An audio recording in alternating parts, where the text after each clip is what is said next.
The 93X Half-Ass Morning Show podcast is sponsored by Standard Heating and Air Conditioning. Install a new furnace and AC combo and save up to $3,000 with manufacturer and utility rebates along with Standard Heating's discount. Visit standardheating.com. The 93X Half-Ass Morning Show. 93. Calling in sick for work? That's some of the best acting work we ever do in our entire lives. Because when I call in sick, I don't just call in sick on the call in sick day. I start acting sick around the office 2 days prior. And when you do get sick, what do? You go to work. It's like, man, I feel like crap. But no sense wasting a sick day. Dad, don't you have to work today? It's nothing a little phone call can't take care of. Hello? Mr. Weed? I can't come to work today. I was in a terrible plane crash. I'll see you tomorrow. Huh? Showtime. We got to fire this damn thing up, I guess. Welcome to the 93X Half-Ass Morning Show. By God, look at you. You are a great crowd. Thank you for listening. What's going on here? It is International Phone-In Sick Day. Call in sick. Phone in sick. Well, no. See, that's a common mistake. National Call-In Sick Day, as we all know, is August 24th. Today is Phone-In Sick Day. And it's international. I'm glad we get to celebrate it twice a year. Hey, this is worldwide, baby. Mm-hmm. You can't turn this one down. There's a morning show starting in New Zealand, a couple hours ago, or maybe a couple hours from now. I don't know how time zones work. They're probably celebrating the same thing today. I sure hope so. I'd hate to be the only one. All right. I've never faked a sick call. Has everyone here done such a thing? I've certainly considered it. I've wanted to, but I never once have just been like, yeah, I'm not feeling too good. I can't come in. I'm sure I did back in the day when I was a young kid. Yeah. McDonald's. High school jobs. Would you say the last, well, maybe, certainly 2020 through 2023, we'll say, easiest time ever to call in sick? Oh, I suppose, yeah. Because, I can tell you, at least around here, even if you test for COVID, right? No matter what's going on, you got an ankle injury, test for COVID. You want to make sure you're COVID-free. Yep. So you test, it comes back negative, but you say, I was around somebody who had it, and, I'm feeling a little more warm than I would, or I got this cough. People just stay home. It's easier than ever to call in sick. Yeah, you're right. There were no questions asked. People wanted nothing to do with you, no matter what it was that was bothering you there for about a 3-year stretch. No question, Josh. And before that, you could be on your deathbed and call in sick, and your boss is going to be a dick to you. Right. Yeah, that's a good point. Yeah. Phoning in sick, calling in sick, however you want to say it. Yeah, back when I was a young kid, absolutely. Never did it here. No. In the 27, 8, 9, whatever, how many years it's been, I've never played that game here. No, I never have. Although this morning I'm having a little trouble with my elbow. My neck hurts. Oh, I should have stayed home. I should have made a phone call. It's really ouchy. I'm on the right side of my neck. Hey, when you're a young person, get over here and give me one of your favorite massages. Famous, I should say. Or favorite.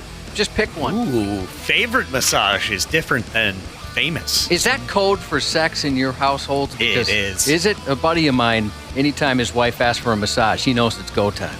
I've never been a massage person. I'm not either. I've never really cared to ask for one, nor have I ever cared to dump one upon another. I have small fingers and they lack strength, so I don't think I could really do much for you anyways. I've never been with a woman where we played the massage game. I'm always given massages. Foot massage, leg massage, neck massage, back massage. That's what whipped people do.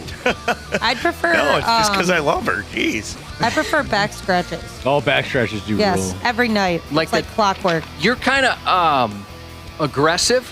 So, like back scratches that draw blood and leave marks and stuff like that, or just little ones? No, just little ones, but but not too little. Like I don't want to get all tickled all over my back.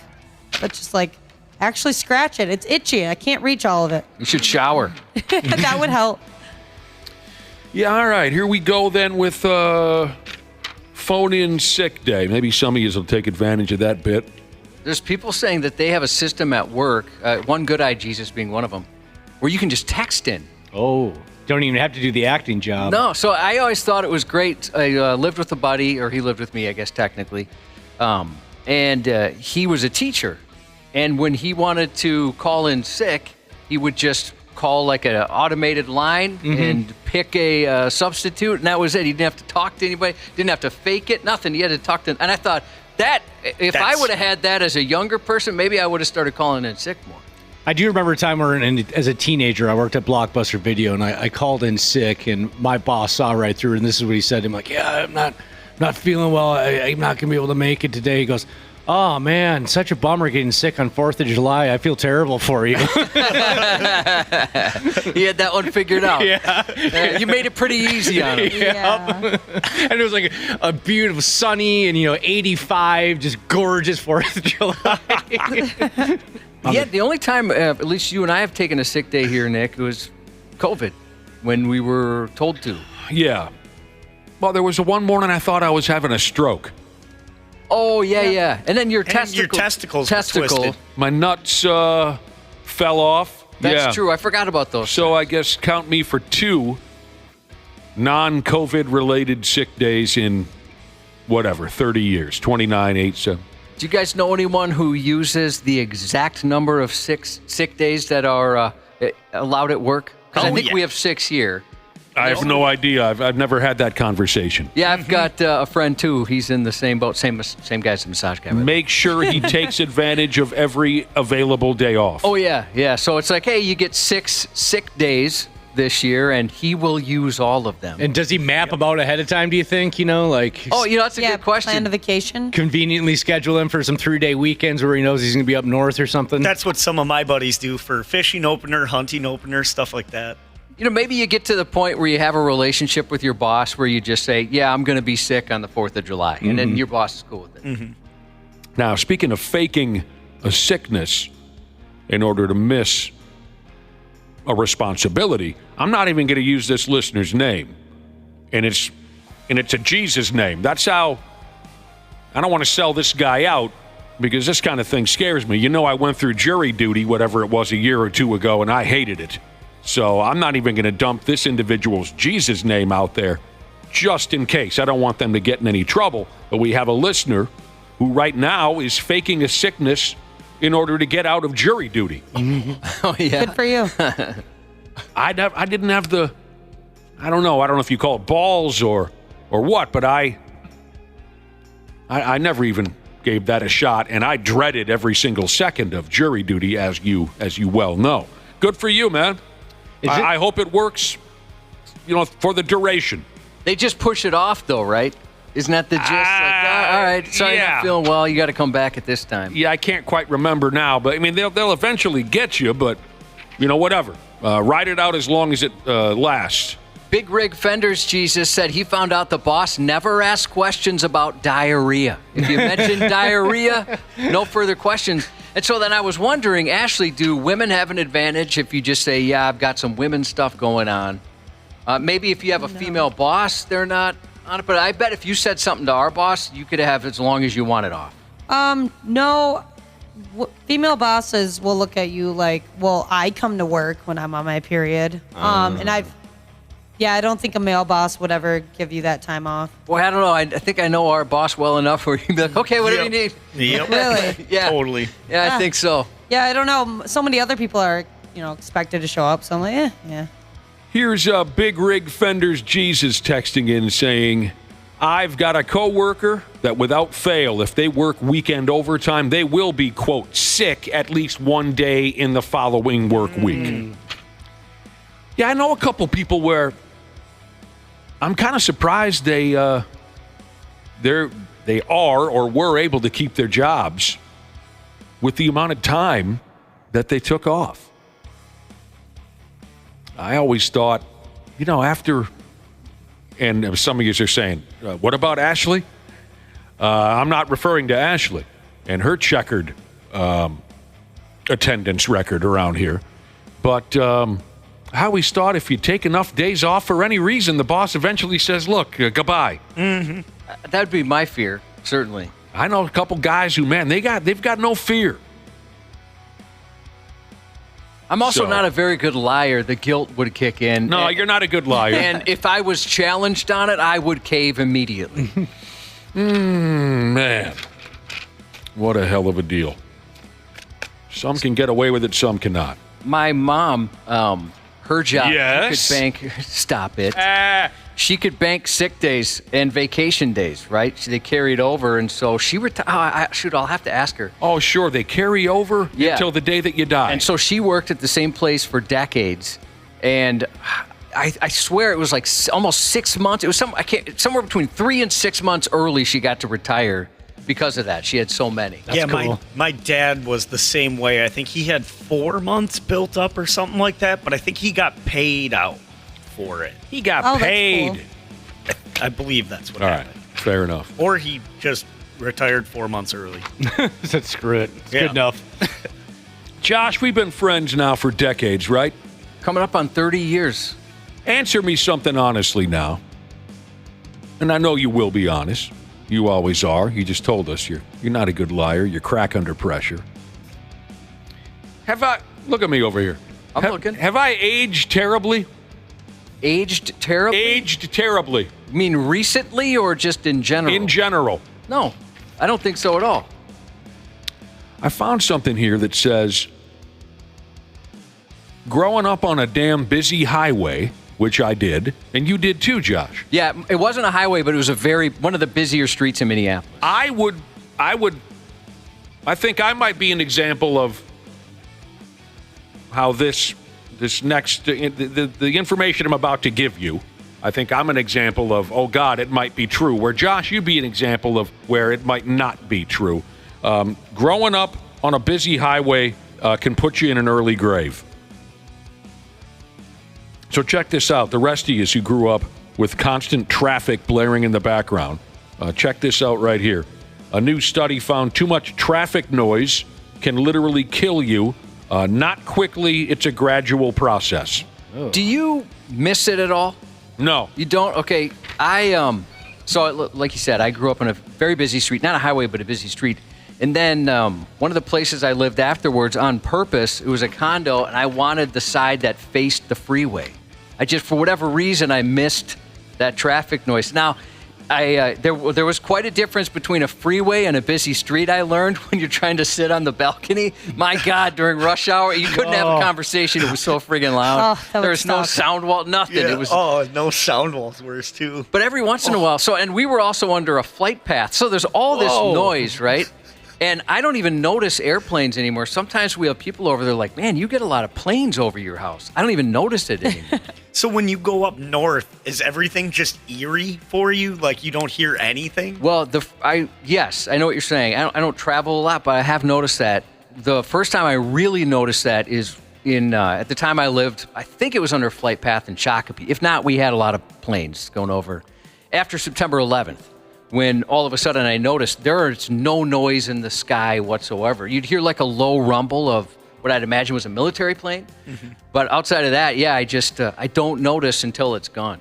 I noticed the stars when I moved down to Minneapolis. When I lived in Lino Lakes, you mean like Prince? Yeah, we had all the stars in Lino Lakes. Yeah, Sean William Scott. Yeah, just like when you would look up, the sky was just lit up with all these stars, and it was beautiful. And then you come down here and you look up, and you're like, huh, nothing. There's maybe one. Is that a satellite? This information I have in front of me deals strictly, I guess, with sound. It says nothing of exhaust, air pollution, things like that. Researchers looked into how the sound of traffic affects our health, and apparently it's not good. So that's why I say, look at me. I look like an old man. Maybe this is true. Look at Cubby. He still looks like a young buck. Maybe it's not true. Well, maybe it's because, again, you did live on a highway, and mine was just a very busy road. Well, if you buy all this, they say the sounds of horns and engines causes stress, which leads to heart disease, strokes, other long-term issues. And I guess if you're one of these unfortunate bastards who sits in traffic a lot, that could impact you as well. As much as anyone up this early can attest to how the schedule can suck, that is a huge bonus. Mm-hmm. If people say, what are some advantages? Well, that's definitely one. Mm-hmm. Miss the traffic both ways. The biggest impact, they say here, might come from sleeping in an area with heavy traffic, especially if it wakes you up. Now, I never had that problem. When I was a kid growing up on this highway, it wasn't a situation where I could sleep through anything. But the noise was always there, always. And as you know, once I moved out the house, 10 years later, I moved back in. I bought the house that I grew up in from my folks when they retired. So I went back to that busy highway. So the majority of my life I spent with traffic roaring and tires screeching and gravel trucks rumbling. Maybe it will be what ends up killing me dead before my time.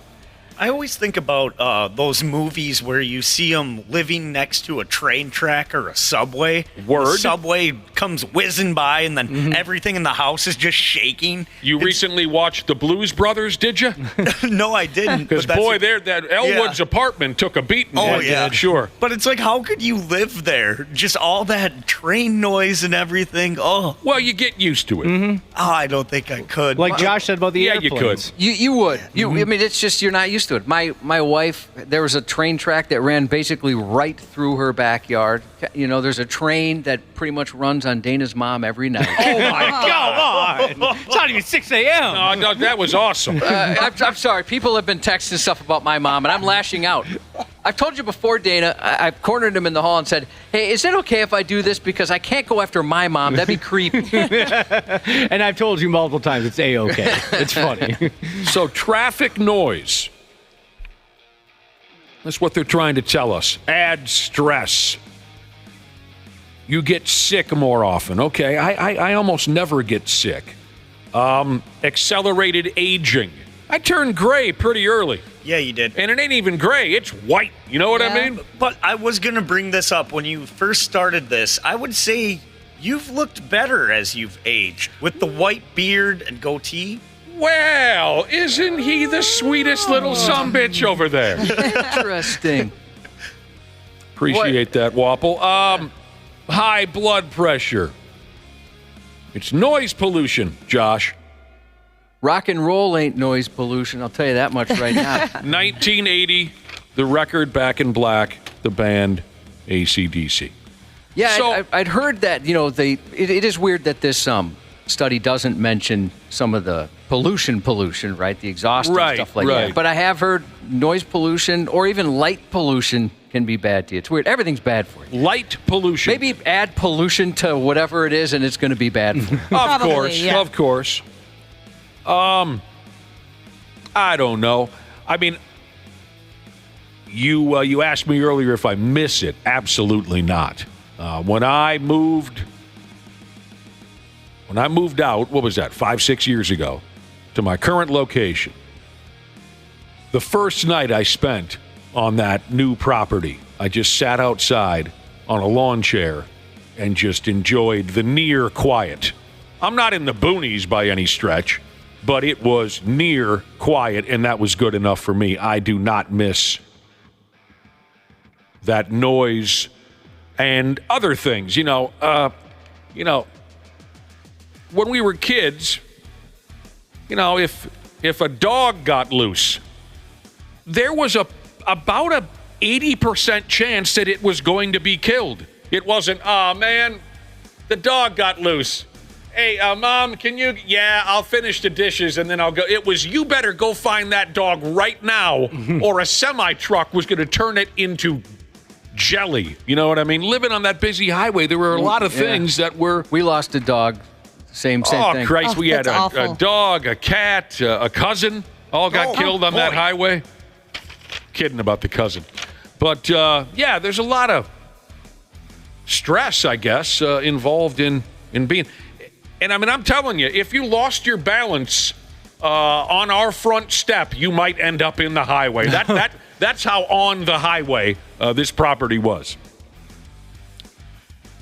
But, it also includes folks, like I said, folks who spend a lot of time in traffic. So, folks who work with loud machinery. I suppose. Right? They've got to fall into this day after day after day. And we're actually getting texts saying the same thing. And just like their insides are rattling from how loud it can be at their job. Day after day, your heavy equipment roaring in your ear. I mean, I don't know. I don't know if this stuff is true. Well, I don't know how tested this theory is, but, then construction workers, too. I mean, you got the that's loud what I'm talking equipment, about, then you got the traffic always whizzing by you. That's what I'm talking about. Noise pollution? So long, roadies. Nice knowing you. Right? Yep. You work with a loud rock band night after night? Yep. You're not going to make it. Speaking of loud rock bands, Josh, I forgot all about the Judas Priest show in town tomorrow night. I feel like a damned fool. Well, I did as well. It's the weeknight concerts, because pretty much you're not going to make it, right? Yeah, it's not going to. It's a weeknight. At this point, as you know from our experience with Mr. Big, unless we take a day off, it ain't happening. Hey, Josh is wearing his. You look great. Sweet. Nice. You look great in that Mr. Big t-shirt. Oh, that's nice of you to say. Judas Priest is in town tomorrow night playing a show at, how do you call it, the Armory. I mean, there's just no questioning it, along with Black Sabbath, Iron Maiden, Kiss. These are the Godfather. Oh, did I say something funny over there? I'm discussing the origins of hard rock and heavy metal, and I heard you laugh in the background as if hard rock and heavy metal was some kind of a joke. I'm going to be honest for a second. I thought you were listing the lineup, and so I thought you were messing with us. And I was like, what? They're not all coming. Oh, all those bands are on the bill Yeah, I tonight? was like, Or what? tomorrow night? No, you would have thrown in Wu-Tang Clan. These are some of the godfathers of hard rock and heavy metal, some of my all-time favorites. Judas Priest, I should say, is one of my all-time favorites. And we here at 93X have the means to send somebody out to see the show tomorrow night. What do I have in front of me? It says Priest with Sabaton tomorrow night at the Armory.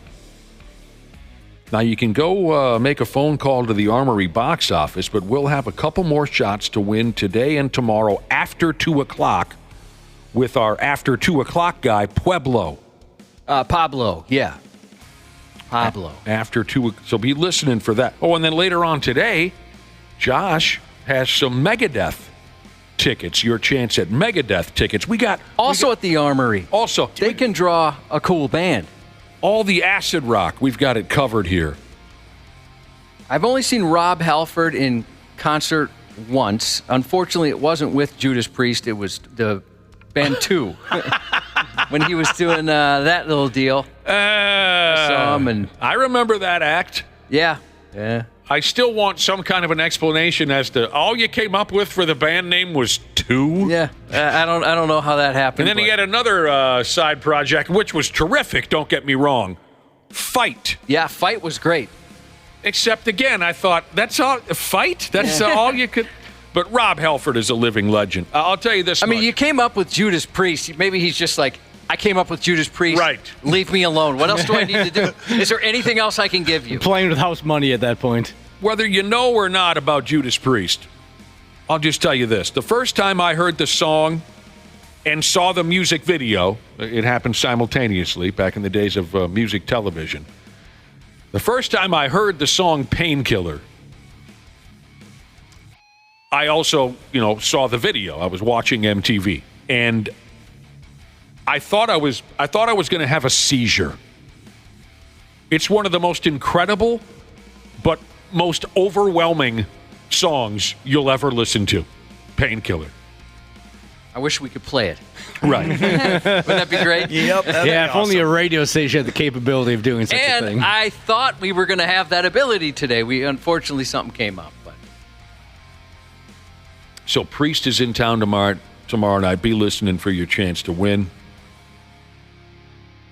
For my money, I mean, of course, you got the Breaking the Law and the Living After Midnight and the You Got Another Thing Coming and all the Electric Eye. Eye. That's a great all the notable, the mainstay. For me, I go Blood Red Skies, Desert Plains. Those are my 2 favorite Judas Priest songs. If you've never heard Painkiller, while we go to commercial, maybe turn it on real quick. and tell me how close you come to having a full seizure. I can. It just takes forever to move this, convert this, whatever. I think I can get it in just a second. Oh, I'm not. You don't need to do backflips to play the sumbitch. Folks can listen to it in there. I might be able to get it. It's just taking forever here. Well, I didn't mean to put you through something like that. Well, it's worth it. It's painkiller. Now, what about this? Now, someone's texting in about tickets to go see Barry Manilow. I don't know if we'll have those available, but I know he's coming to town for his final.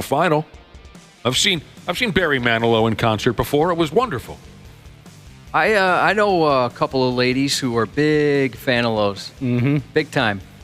Yeah, I don't know how many years ago this was, but I saw Manilow. Yeah, we're not afraid to talk Barry Manilow and Judas Priest in the same stinking conversation around here. All right, I might have it. Here we go. Painkiller, I hope. Music has been taken out of this portion of the Half-Assed Morning Show podcast for licensing reasons. It's just a small sampling of what that song could do to you. You know what I'm talking about? All I had to do was go to YouTube, use a YouTube converter, can make it into an MP3 because that's all it lets me do. Yep. Then I had to just load it into a digital audio workstation, and I had to convert it to a make it a waveform. waveform. Yep, 16-bit. And this is at you're at a radio station. Yep. Yes, I'm at a radio station. Okay. And then he's not done there because he has to dump it into the system. Yeah, then I have to put it on the shared drive. Yep. And I have to move it from one computer to another computer. Then I have to refresh that. This is all I have to do. Then I have to refresh that computer, and then I have to load it on a single button and hope the button works. And the future's here, 2024. Look at technology. We're living like the Jetsons, baby. And that's all you have to do to play music at a radio station.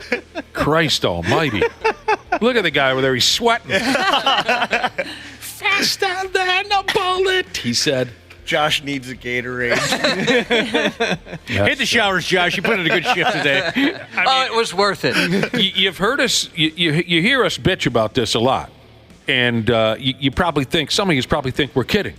We're not. We're basically powered by a hamster on a damned wheel. And it's an old hamster, too, that's barely hanging on to life. You know, I think if this show is ever going to win a Marconi, it might not be for the content or personalities or anything like that. I think it would just be the wrangling to get the basic stuff on the air. How did they do it? It's a fat hamster on a wheel. And that's all there is to it. We got to take a break. Thanks for joining us. It's going to be a wonderful day. We'll be back in a few minutes. Half-Assed Morning Show. They're loud. They lose control. They do their little circus act. They're a nuisance. 93X. Our experienced and certified technicians at Standard Heating have been trusted to keep our fellow Minnesotans comfortable and confident for over 90 years. We're ready to do the same for you, providing comfort you deserve since 1930. It is the triple savings spring sale at Standard Heating and Air Conditioning. Install a new furnace and AC combo and save up to $3,000 with manufacturer and utility rebates along with Standard Heating's discount. That's a trifecta. Visit standardheating.com. What's up, everyone? It's Reality Steve, your number one source for all things Bachelor Nation and reality TV. Every day, I'm giving you the behind-the-scenes juice and your info on all your Bachelor Nation stories and also interviewing some of your favorite reality stars. My name has been synonymous with spoilers, but I'm so much more than that. Give me a listen. The Reality Steve Podcast, part of the Believe Network. Just search BLEAV on YouTube or wherever you listen. Stupid news on the Half-Assed Morning Show. All right, then. Josh was telling us a few minutes ago about the latest little silly daily holiday. Today is call in and lie to your boss, tell him you're sick even though you're really not, and get yourself a day off day. That's kind of the vibe today. Good luck fitting that on a Hallmark card. That's a lot of words. Phone-in sick day, is that the abbreviated? Yeah, International Phone-in Sick Day. And there is a National Call-in Sick Day, in August, so you got that to look forward to. Take advantage, man. Take advantage. Got a text from HVAC Delivery Jesus on the idea of calling in sick when you're really not.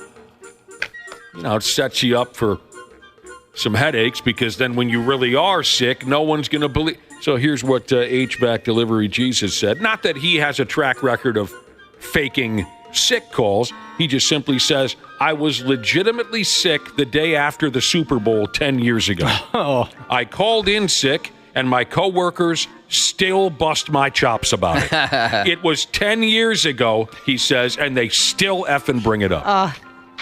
Oh, by the way, on a side note, so we played 30 seconds of the song Painkiller by Judas Priest to celebrate the band coming to town for a show tomorrow night. And it gassed our streaming service, or whatever that bit is called. I guess so. It's a powerful song. I guess. Yep. Yeah, it's that drum beat. Is everything back and running now? I hope so. I haven't gotten any text one way or the other. I apologize. For Christ's sake. Way to go, Josh. All your hard work ruined the stream. I was just responding to requests. I'm a people pleaser. Yeah, I know. All right, I'm going to fire up this year's stupid news. A couple of puke bags over there at that Yellowstone National Park decided to get drunk and go mess with 2,000-pound animals. One of these two people even kicked a bison. What the bison ever do to you? And now the both of them might be looking at some jail time. Do you have a favorite bison, Wapple, out of curiosity? Oh, bison? I love Eichten Bison. That's the one. Go to eichtenbison.com. That's all the your word. bison needs. That's the place you go. Yeah, it has more protein, less fat than chicken. Oh, that's very appealing. You really went for it. Yeah, I did. I thought we were just going to get a couple of yards. You got a touchdown in. Yeah. So dickhead number one goes by the name of Clarence Yoder. He even sounds like a tool bag. Never met a good Yoder.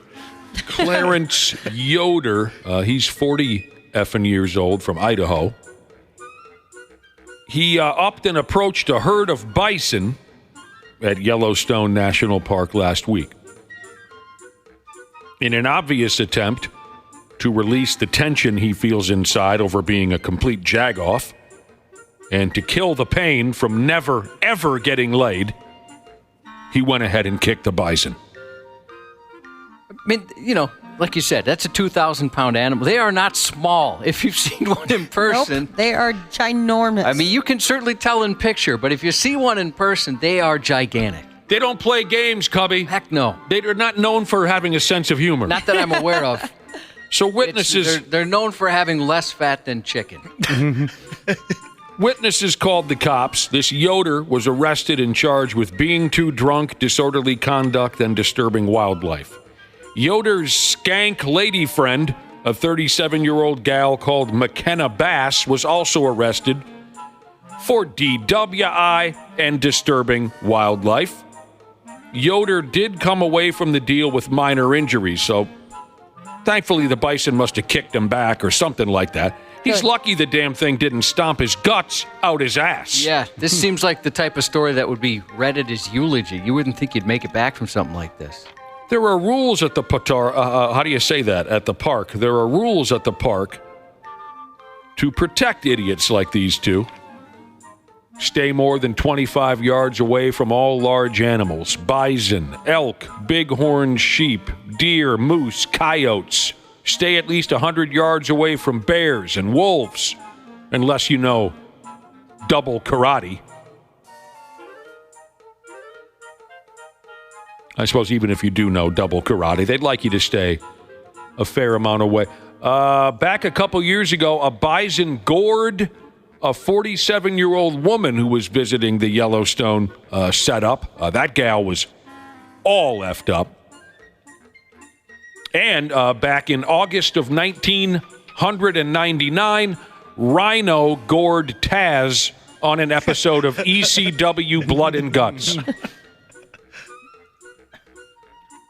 Did you know, Josh, that bison are 3 times faster than humans? Boy, I guess I didn't know. That's impressive. I've never seen one take off running before. That's what it says here, 3 times faster than humans. I know you've got to watch out for their stampedes. When you see them at the zoo, they're just kind of standing there. They don't really do a whole lot. Yeah, they're not very active. Dana, next time you see one, corner them and try and tell them one of your Eastview High School football stories. You might see them running the other way. My sister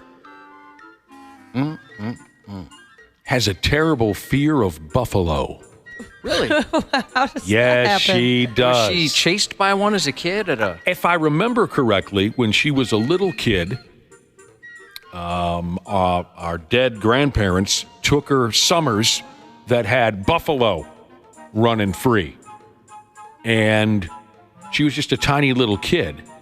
And somehow, some way, she got nose to nose with a buffalo and it just freaked her out, I think. And you'll still hear her say this if you ask her about it today. There's something so human about their face. The eyes, I don't know what it is.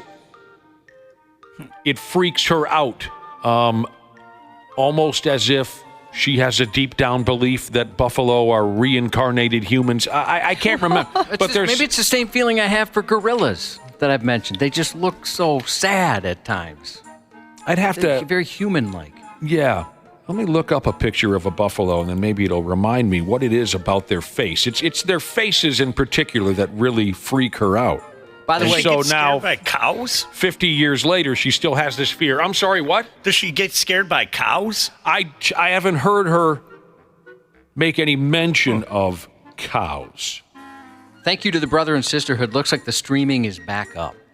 Nice. I think it's just the eyes. It's always they've got lifeless eyes like a doll's eyes. Yeah, if you look real close at a buffalo's face, it kind of looks... Okay. We've had enough of you butthole drunk drivers, for Christ's sake. Figure it out, will you? Talk about being completely blacked the F out. An 18-year-old kid out there in Lansing, Michigan, passed out behind the wheel at one point or another. When he came to, luckily he was alive and not covered in his own blood and the blood of his victims. When he came to, luckily he was parked Summers in a gas station parking lot, but there was a damn tree lodged into the front of his pickup. And the local cops were there looking things over. Good. How about that for a rude awakening? Oh my gosh. No, I'm bringing that tree home. That's my tree. I'm bringing it home. That's so terrible. How? I started a tree removal business. He wakes up. What? Got a tree sticking out the front of his pickup, and the cops are investigating. Someone called the cops earlier about this kid. They said there's a vehicle at a gas station with a large tree stuck in the front and a person passed out inside the vehicle. Are the pictures of this disaster up on 93x.com? Oh, I didn't get this. What are you talking about? Yeah, they're up. You did it yesterday, I think. Oh, okay. So I guess we could only assume by the story and the pictures that this punk-ass kid smashed his vehicle into a tree, wildly intoxicated. The impact pulled the damn tree right up out its roots, and he just kept it going. It's a decent-sized tree as well. Yeah. I mean, good endorsement for the truck company, you know? You can withstand that tree and carry it all the way to the gas station. It's damaged pretty good, but who knows? Maybe the tree did nothing. Maybe that was previous damage. He took out some other form of deciduous, innocent victim. So a D-dub was dumped on this young kid. The local cops, at least when this story was printed, they didn't know for sure where Junior Dumbass hit the tree or how long he had driven around like that or if he killed anyone dead along the way. They're looking into it. Man, that's scary. Oh, yeah. The fact that you can drive around with something like that and just be oblivious. Absolutely. And then, next thing you know, somehow you found your way into a parking lot and then... A family of birds looking at you like, what the hell, man? Right. Why would you do that? We had a pretty good setup back in that old neighborhood. I know a couple of drunk drivers. Man, they're lucky to be alive. I mean, just violent rollover type crashes. And the entire time, they're just out cold. And, as you might imagine,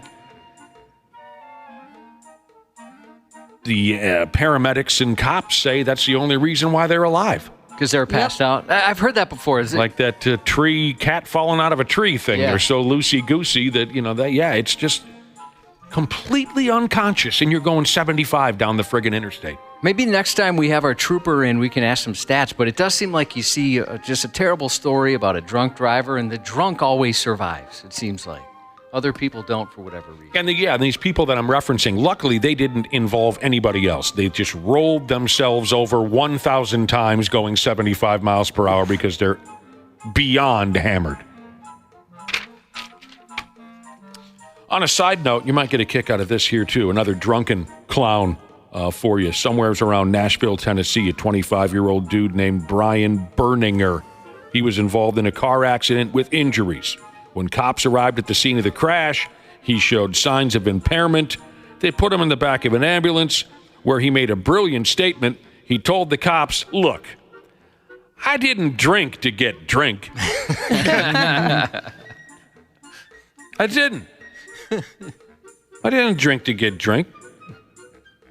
Of course, what he meant to say was that he didn't drink to get drunk, but it was too late. He had pinballed off a couple of cars earlier in the night, left the scene of one or two of those crashes, so he got locked up. Take me drunk, I'm home. Yeah, getting real drunk, that can lead you to say some ridiculous things. Like, say, for example, Josh, you might offer fellatio when you clearly intended to request fellatio. No, that's you might do that. I haven't done that. But No, you didn't. have I'm done. just in general. I'm not saying that. Collective you. Gotcha. Yeah, I wasn't putting that on you. Of course not. These things can happen. I know a guy who did that exact same thing. That's embarrassing. Offered fellatio when clearly he was in a situation where he should have requested it. Yes. That's how drunk can you get? That can be pretty drunk.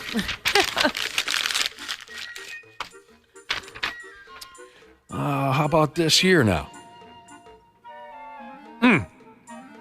Here's a gal named Ashley. She lives in an old farmhouse. She's got a husband living there too, and she's got a kid or two.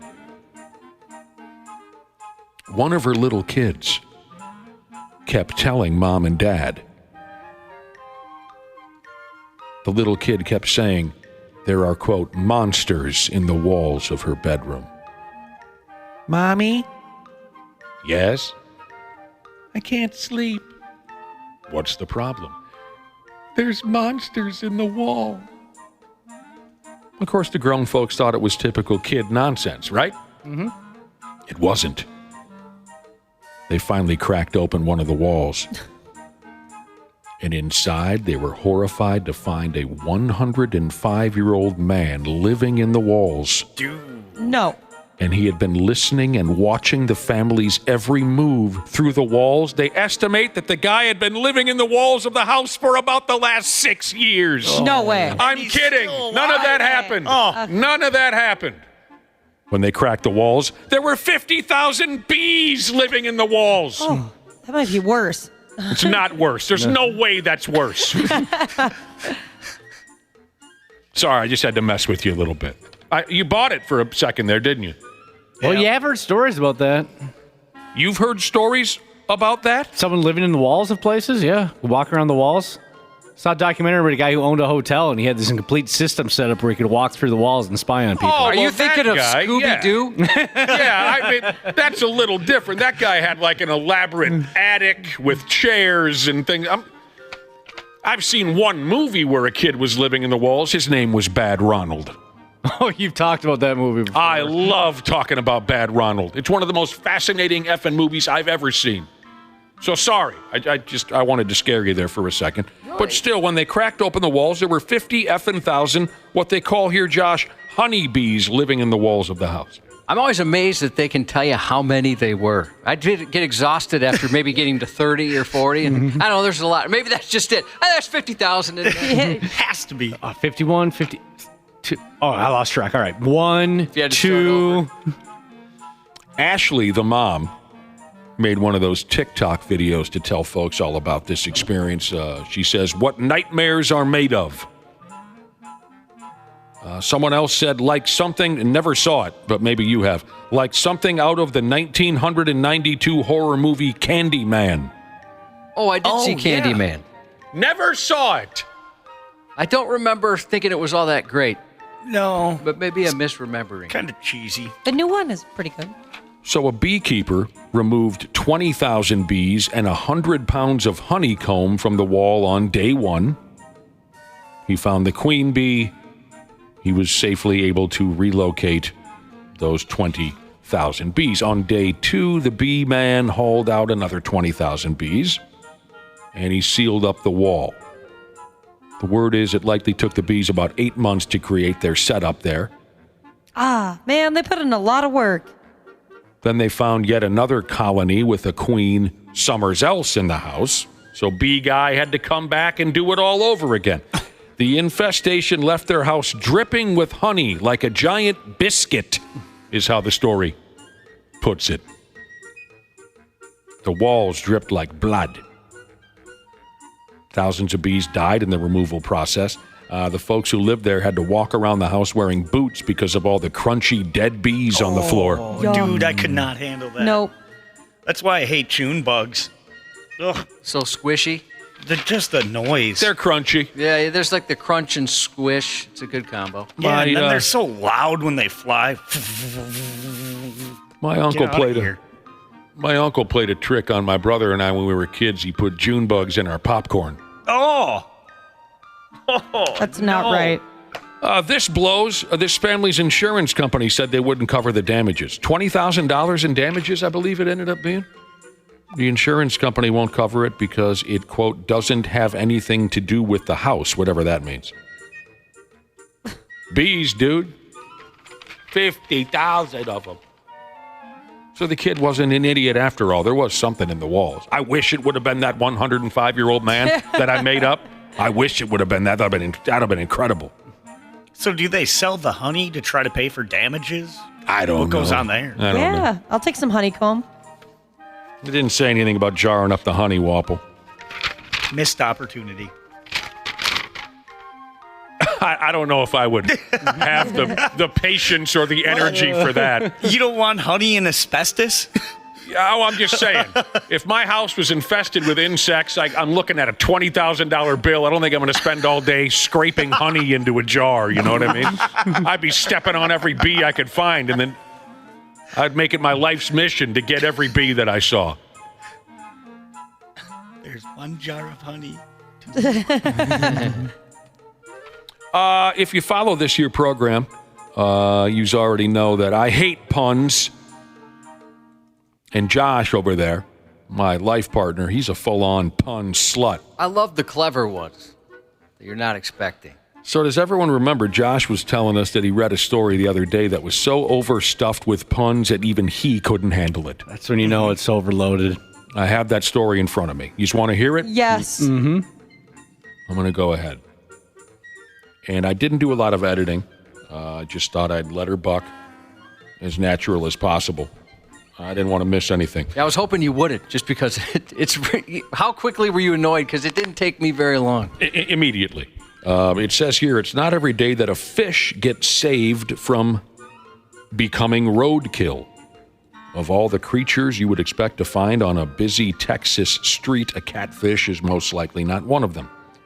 Public works crews in a town called League City stumbled upon a catfish on the road last week, and it was still alive.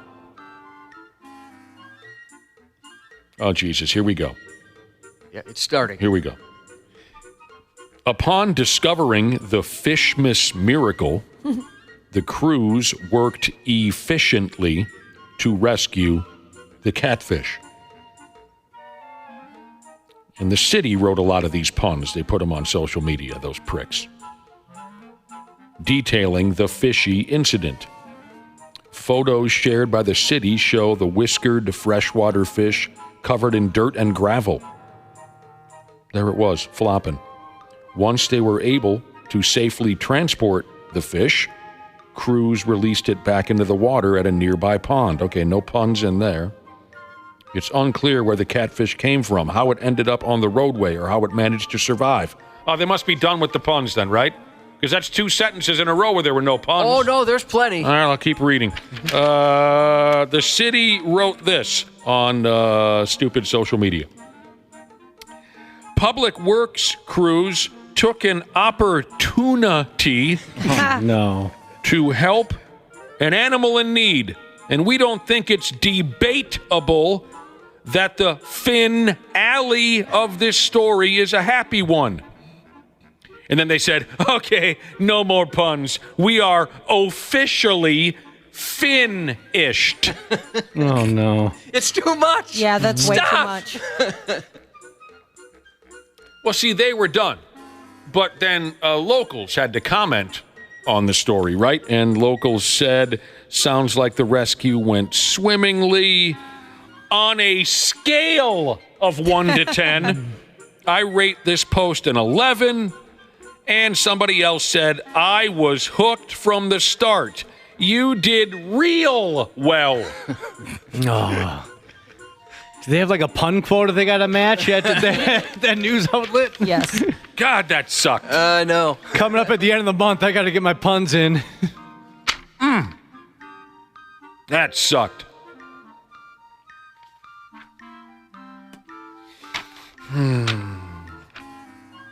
If you have some time,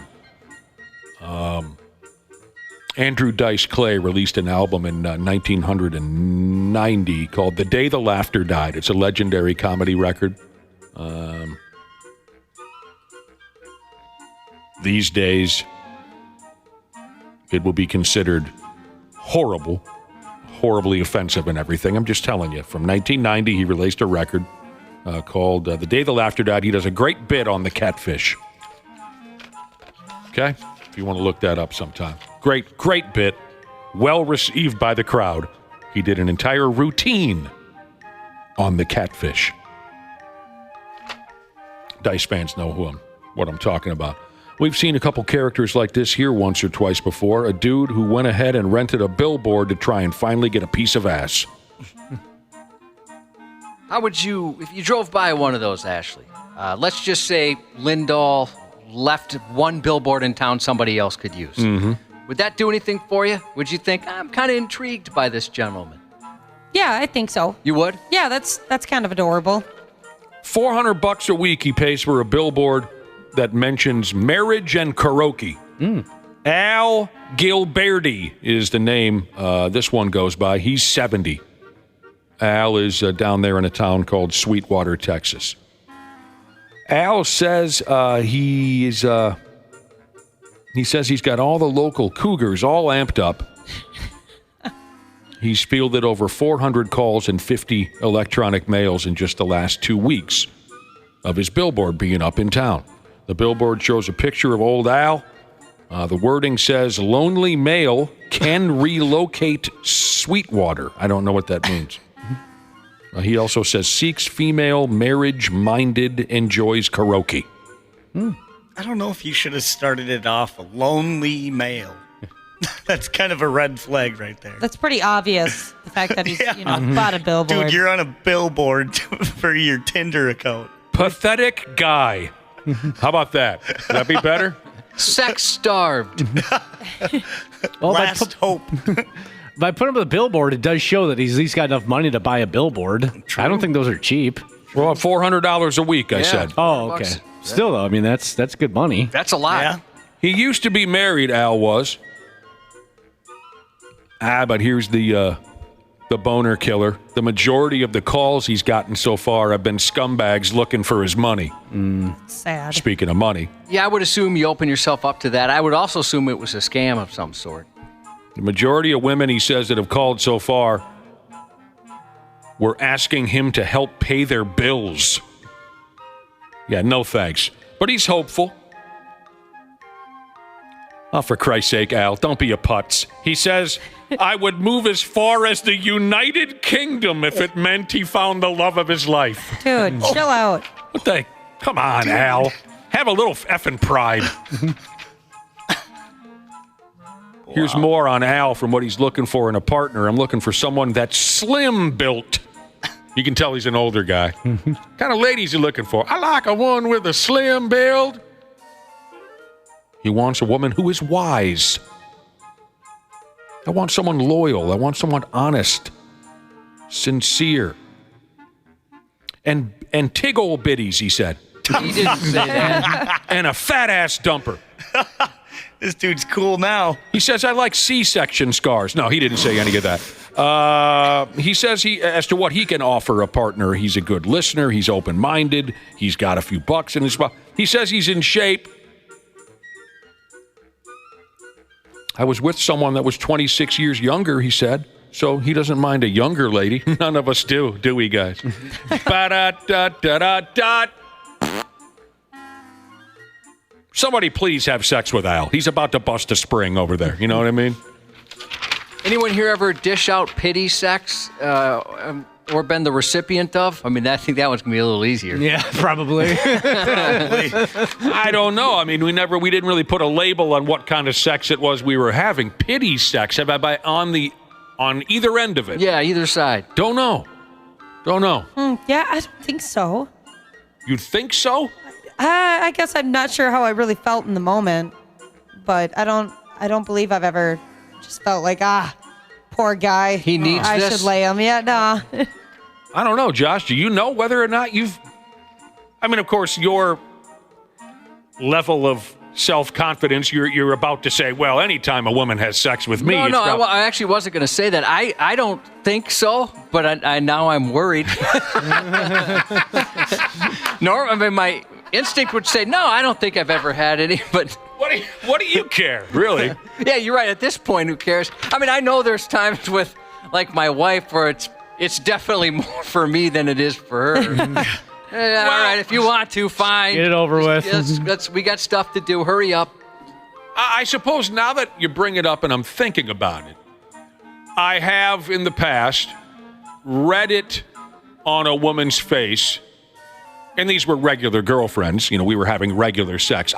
Now that you bring it up, I've certainly read their facial expression, and what I believe they were thinking was, all right, I'll let this doofus pump up and down on me for a handful of minutes so I can go back to watching this television program. You know what I'm saying? I know I've been in that situation. Yeah, so absolutely. Then I guess after thinking about it, yes, I've been on the receiving end of pity sex where she thought, for Christ's sake, again?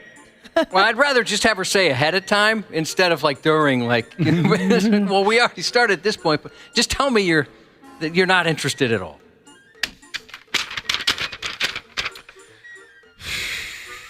Do I have time for this last one? Okay, yeah, this is good. All right.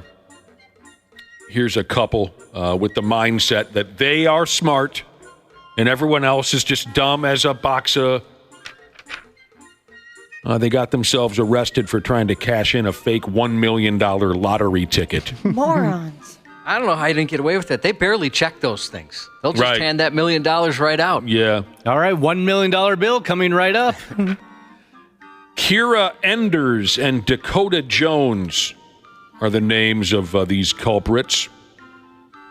And I guess I'd have to get a look to fully understand the scam. It says here all they did was crudely tape two non-winning $50 tickets together to try to make it look like they won $1 million. I don't know the details as to... Enders, the lady, she took the ticket to a lottery office to try and claim the prize. Lottery employees instantly saw that this was a scam, but didn't let on that they knew and had Miss Enders sign a claim form so they could process, in quotes, process the winnings. Very clever. Who are the stupid ones now, huh? 6 days later, the lady calls the lottery office again and says, hey, what's the status on my $1 million? And one of the agents over there at the lottery office said, let me meet you. I'll meet you up somewhere. We'll go through the paperwork. Where can I meet you? And when they arrived, Enders and Jones, they were arrested. You effing dummies. I'd imagine you're going to get in some major trouble from that. Yeah. Jail time, son. And I'll say it again. And I don't think I had any of you jump on board with me. Maybe one of you last time we had this conversation. I love the fake scratch-off winning ticket gimmick. I love that bit. I feel too guilty. I think it's pretty cruel. It is not. It's a effing good time. I was on the front lines for that, and it was perfect. The dude, totally clueless. It's his birthday. He's had too many beers. He's scratching off what is this? What? Oh, my God. He hollers over to his wife. We just won $30,000. Right here. We won $30,000. And she said, what? And we all said, oh, dude, that's incredible. You can buy a new. And then we said, gotcha. Take a closer look, you sucker. You run some serious risks, of course. What are the risks? Well, I'm leaving your ass, finally! Finally, I've got my nest egg! Oh, my God. Already text the boss to F off. I mean, there's a whole lot of things that can happen. Oh, my. Heart attack. Oh, can you imagine that? I mean, you got to do it to someone that you know has a decent sense of humor. But I suppose the guy could shout out, oh, my God, now that I've won $1 million, I can finally admit that I killed my parents. I have herpes! Yeah, I don't know. That's a lot of fun. Have a little fun in life. You know, lead someone to believe that they're rich and then pull the friggin' rug out from under them. What the hell's what's the fear? We got to go. I think we named some. Yeah. Gonna take a break. We'll be right back. Sports on the 93X Half-Assed Morning Show. I think hand-eye from hockey also helps. There's a base hit to right field for my boy, Tyler Black. There you go. 2 for 2. Happy birthday, Nancy. That was incredible. He's got tears in his eyes, guys. This is an incredible moment for the Black family. Congratulations to you guys. What a fantastic day. Yeah, it's awesome. I think we're going to start drinking heavily. Do we file that story under the category of stories that have made Cubby tear up? Oh, it came close. Oh! What an awesome video that was. What a cool name. This dude's name is Rod, number one. I love the name Rod. And it's not a Rod Stewart thing. I've always thought that was a cool name. We got this new dog in the house. It's a female dog. Her name is Gertie, right? Yep. We almost took a male from the litter. And I said, if we take that male, I'm naming him Rod. And my friggin' wife was like, oh, that's a terrible. I loved Rod Black. Used to call games for the Toronto Blue Jays, professional broadcaster type, like ourselves. Nowadays, he just sits in the stands and watches his son play. So now his son plays for the Milwaukee Brewers, made his big league debut last night, got a couple of hits. They found Rod in the stands, and they interviewed him while his kid was up to the plate. And he showed, as Josh said off air, you can tell this guy was a pro broadcaster. He has a funny line about how he's going to start drinking booze. He did a little play-by-play of his own son. Gets to see his son get his first big league hit. That's Rod. Played beer league softball when I was a young fella with a guy named Rod. This sumbitch would come to work or come to the games. You know, he worked a hard labor job. He'd come to the games. He's one of the older guys. He'd look like garbage as he's walking onto the field. He's drunk, and he'd still pound out 5 hits. That's how Rods operate. Is Rod short for anything? Roger or Rodney? Rodney, usually. Yeah. Rodney. The guy I was referencing that I played softball with, he was a Rodney, but we called him Rod. Guy never had an at-bat where his blood alcohol content was lower than like 0.17. And he was about 50 years old already, just tired. He hated his job, but he'd come out, he'd dive in the parking lot for foul balls. That's how Rod operated. Did he smoke heaters behind the bench too? No, he wasn't a cigarette smoke. He smoked rock. Oh, that's good for Rod.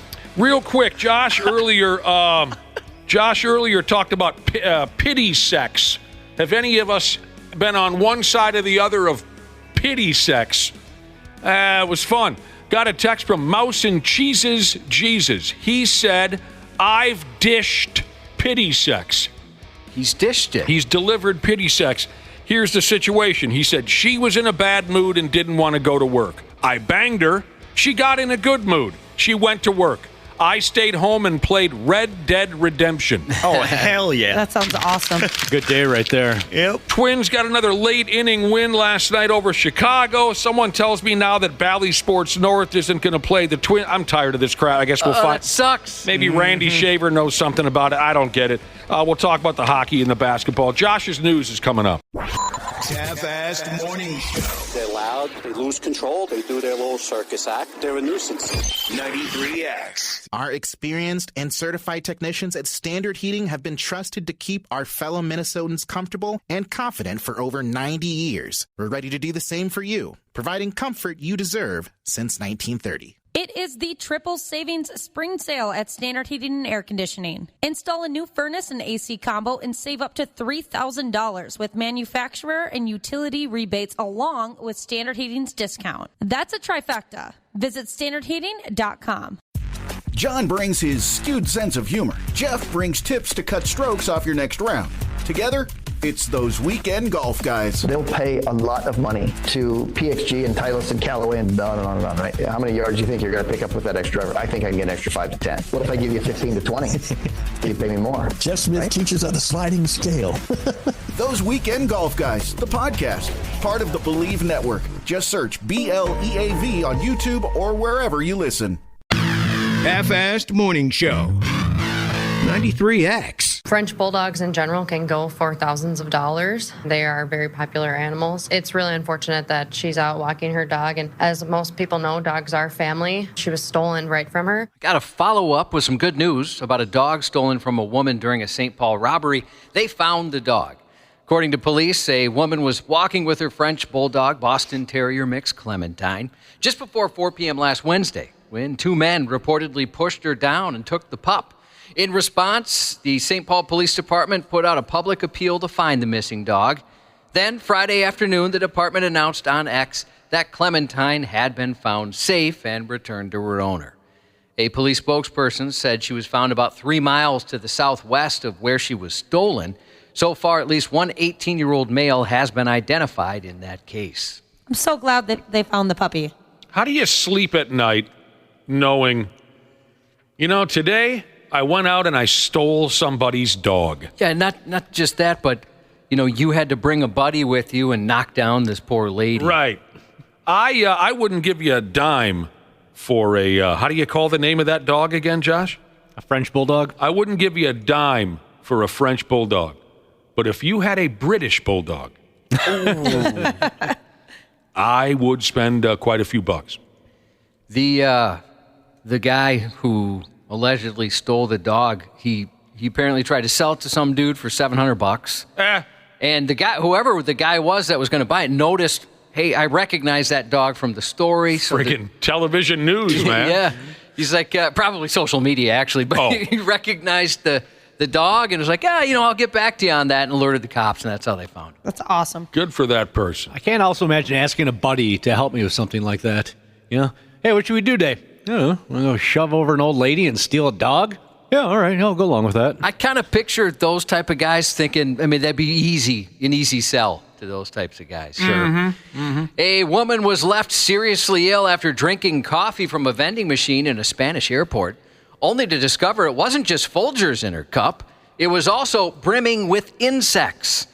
The 21-year-old airline worker bought the drink from the machine last Monday. After a few sips, she noticed the coffee tasted strange, and when she looked inside, it was like a horror movie. She found a swarm of insects in the cup. The poor gal went into anaphylactic shock as her face swelled, her throat closed, and it left her struggling to breathe as her skin swelled in multiple areas. She was rushed to a hospital after being given adrenaline and other treatments by airport staff. She spent 36 hours in intensive care. God dang, just from drinking bugs? Yeah. She had an allergic reaction. Her family has filed a complaint against the airport, saying the presence of the bugs in the coffee machine is a crime against public health. They also claim the machine, which has since been removed from service, must have been poorly maintained by airport staff. Jeez, that sounds pretty nasty. Yeah. I ever tell you about my buddy who was staying in one of those hotels, and he jumped in the hot tub and flipped the switch, and instead of water spraying out, it was just straight up dead bugs. I think about that story every time I'm at a hotel room, Nick. hey, baby, come on back to the hotel. I got a hot tub, right? He's got a lady in there. He flips the switch, and it just sprayed dead insects all over.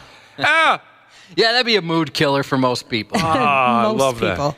A 22-year-old Nashville man got busted for meth because he refused to move his vehicle from a Walmart parking lot where he was leaving romantic notes on people's cars. Police arrived Friday afternoon and discovered Daniel Lagos had an outstanding warrant. When officers searched him, they found a glass pipe with 3 small baggies, to which he admitted contained meth. No further information on any background to those romantic notes he was leaving on strangers' cars. Also in Nashville, 32-year-old Derek Tyler caused a downtown disturbance around 1 a.m. Saturday when cops saw him picking up unfinished beer cans from trash cans and then drinking them. Officers told him to throw the cans away, which he ignored and continued to drink the leftover beer from discarded cans. After they advised him to discard the beer cans again, police said he spiked the beer can into the garbage, splashing the officers with alcohol. He was taken into custody for public intoxication and is facing several other charges as well. Yeah, you're going to catch a disease, too, on top of all that. Some mono or something. We used to work with a guy who would walk around and smoke cigarettes that were discarded in ashtrays. Don't be doing that. You got to be tough. He's frugal. You're not tough enough. He's frugal. And he cares about the environment. That's all. Oh, yeah.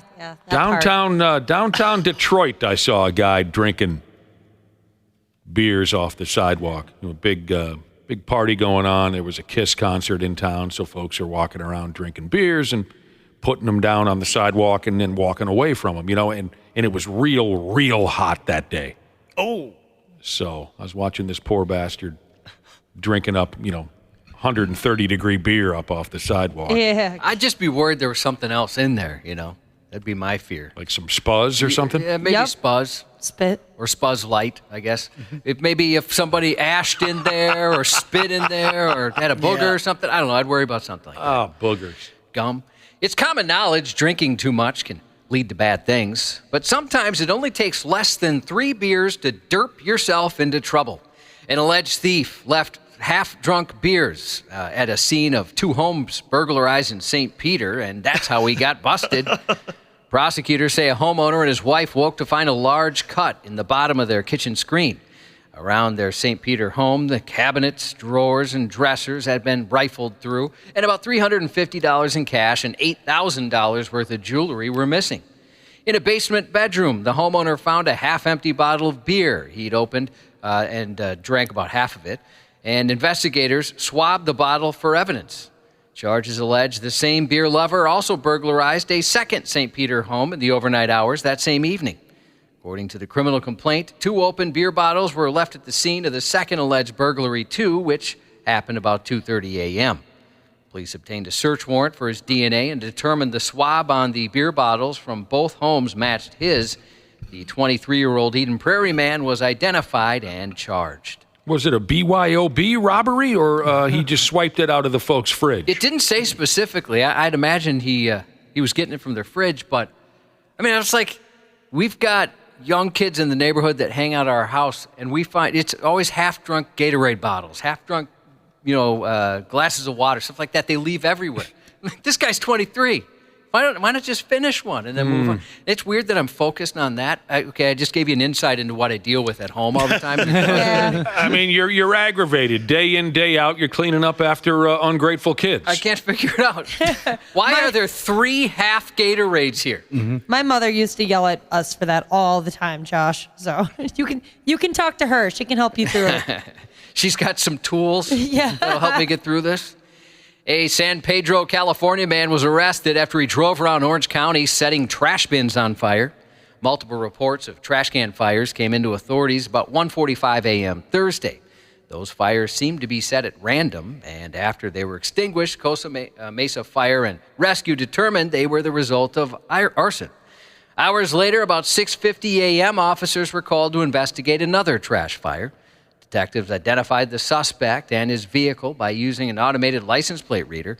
The following day, his vehicle was found, and the 45-year-old was arrested. Was he? He's 45? He's 45 setting these fires. I thought you were going to say he was a 9th grader. No word on a motive for his bizarre crime spree. Is he 45 and also a ninth grader? It's very possible. I don't know much about San Pedro, California, but maybe that's common there. That's the stuff we used to do before we were able to talk girls into hanging out with us. Closer to home, officials in Bloomington are asking the public for any information regarding a fire at a porta potty over the weekend. Fire crews were called late Sunday night on a report of a fire. They believe that fire was intentionally set, and a spokesperson for the Bloomington Fire Department said the portable restrooms were deemed a complete loss.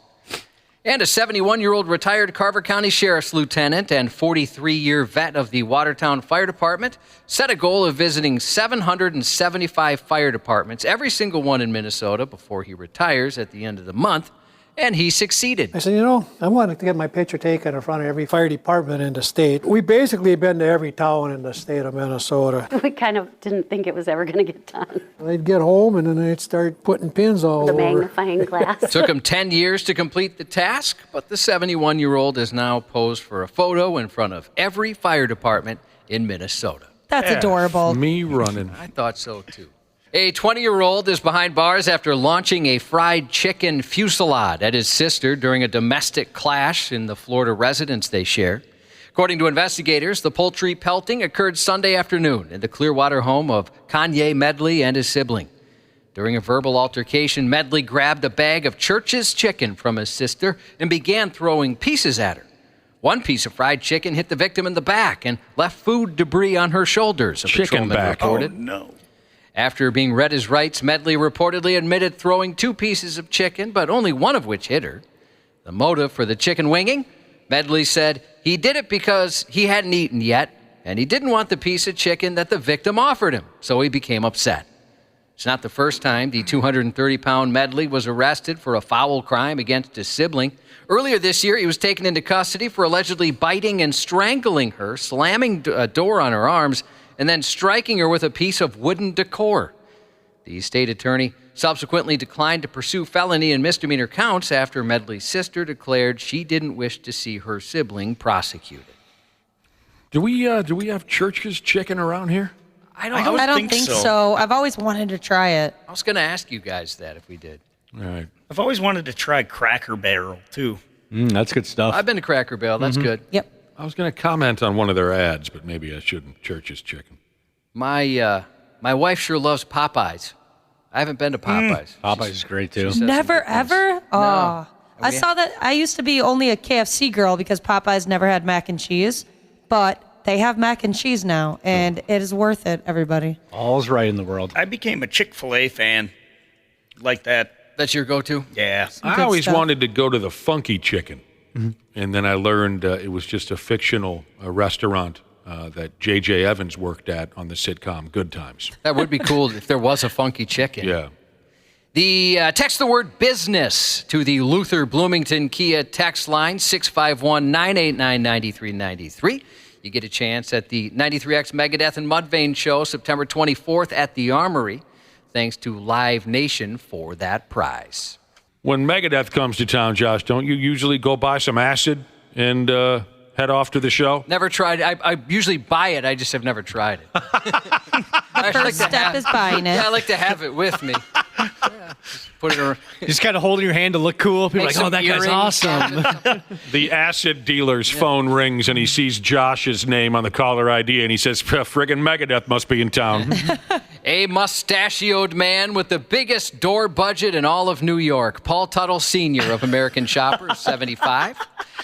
Shout out to all the skilled trade people today in the listening audience. It's National Skilled Trades Day. We appreciate you guys and gals. Happy birthday to Shelby from Junior. Godspeed to 80s made me, 90s raised me Jesus, who will be celebrating her birthday today, chaperoning a field trip with 10th and 11th graders. Ugh.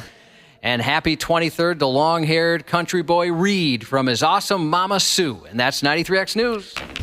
Care 11's Randy Shaver. If you see him, do not approach him. He is considered extremely dangerous. His depravity knows no bounds. I mean, this is someone who has nothing to lose, so I don't know what he's capable of doing.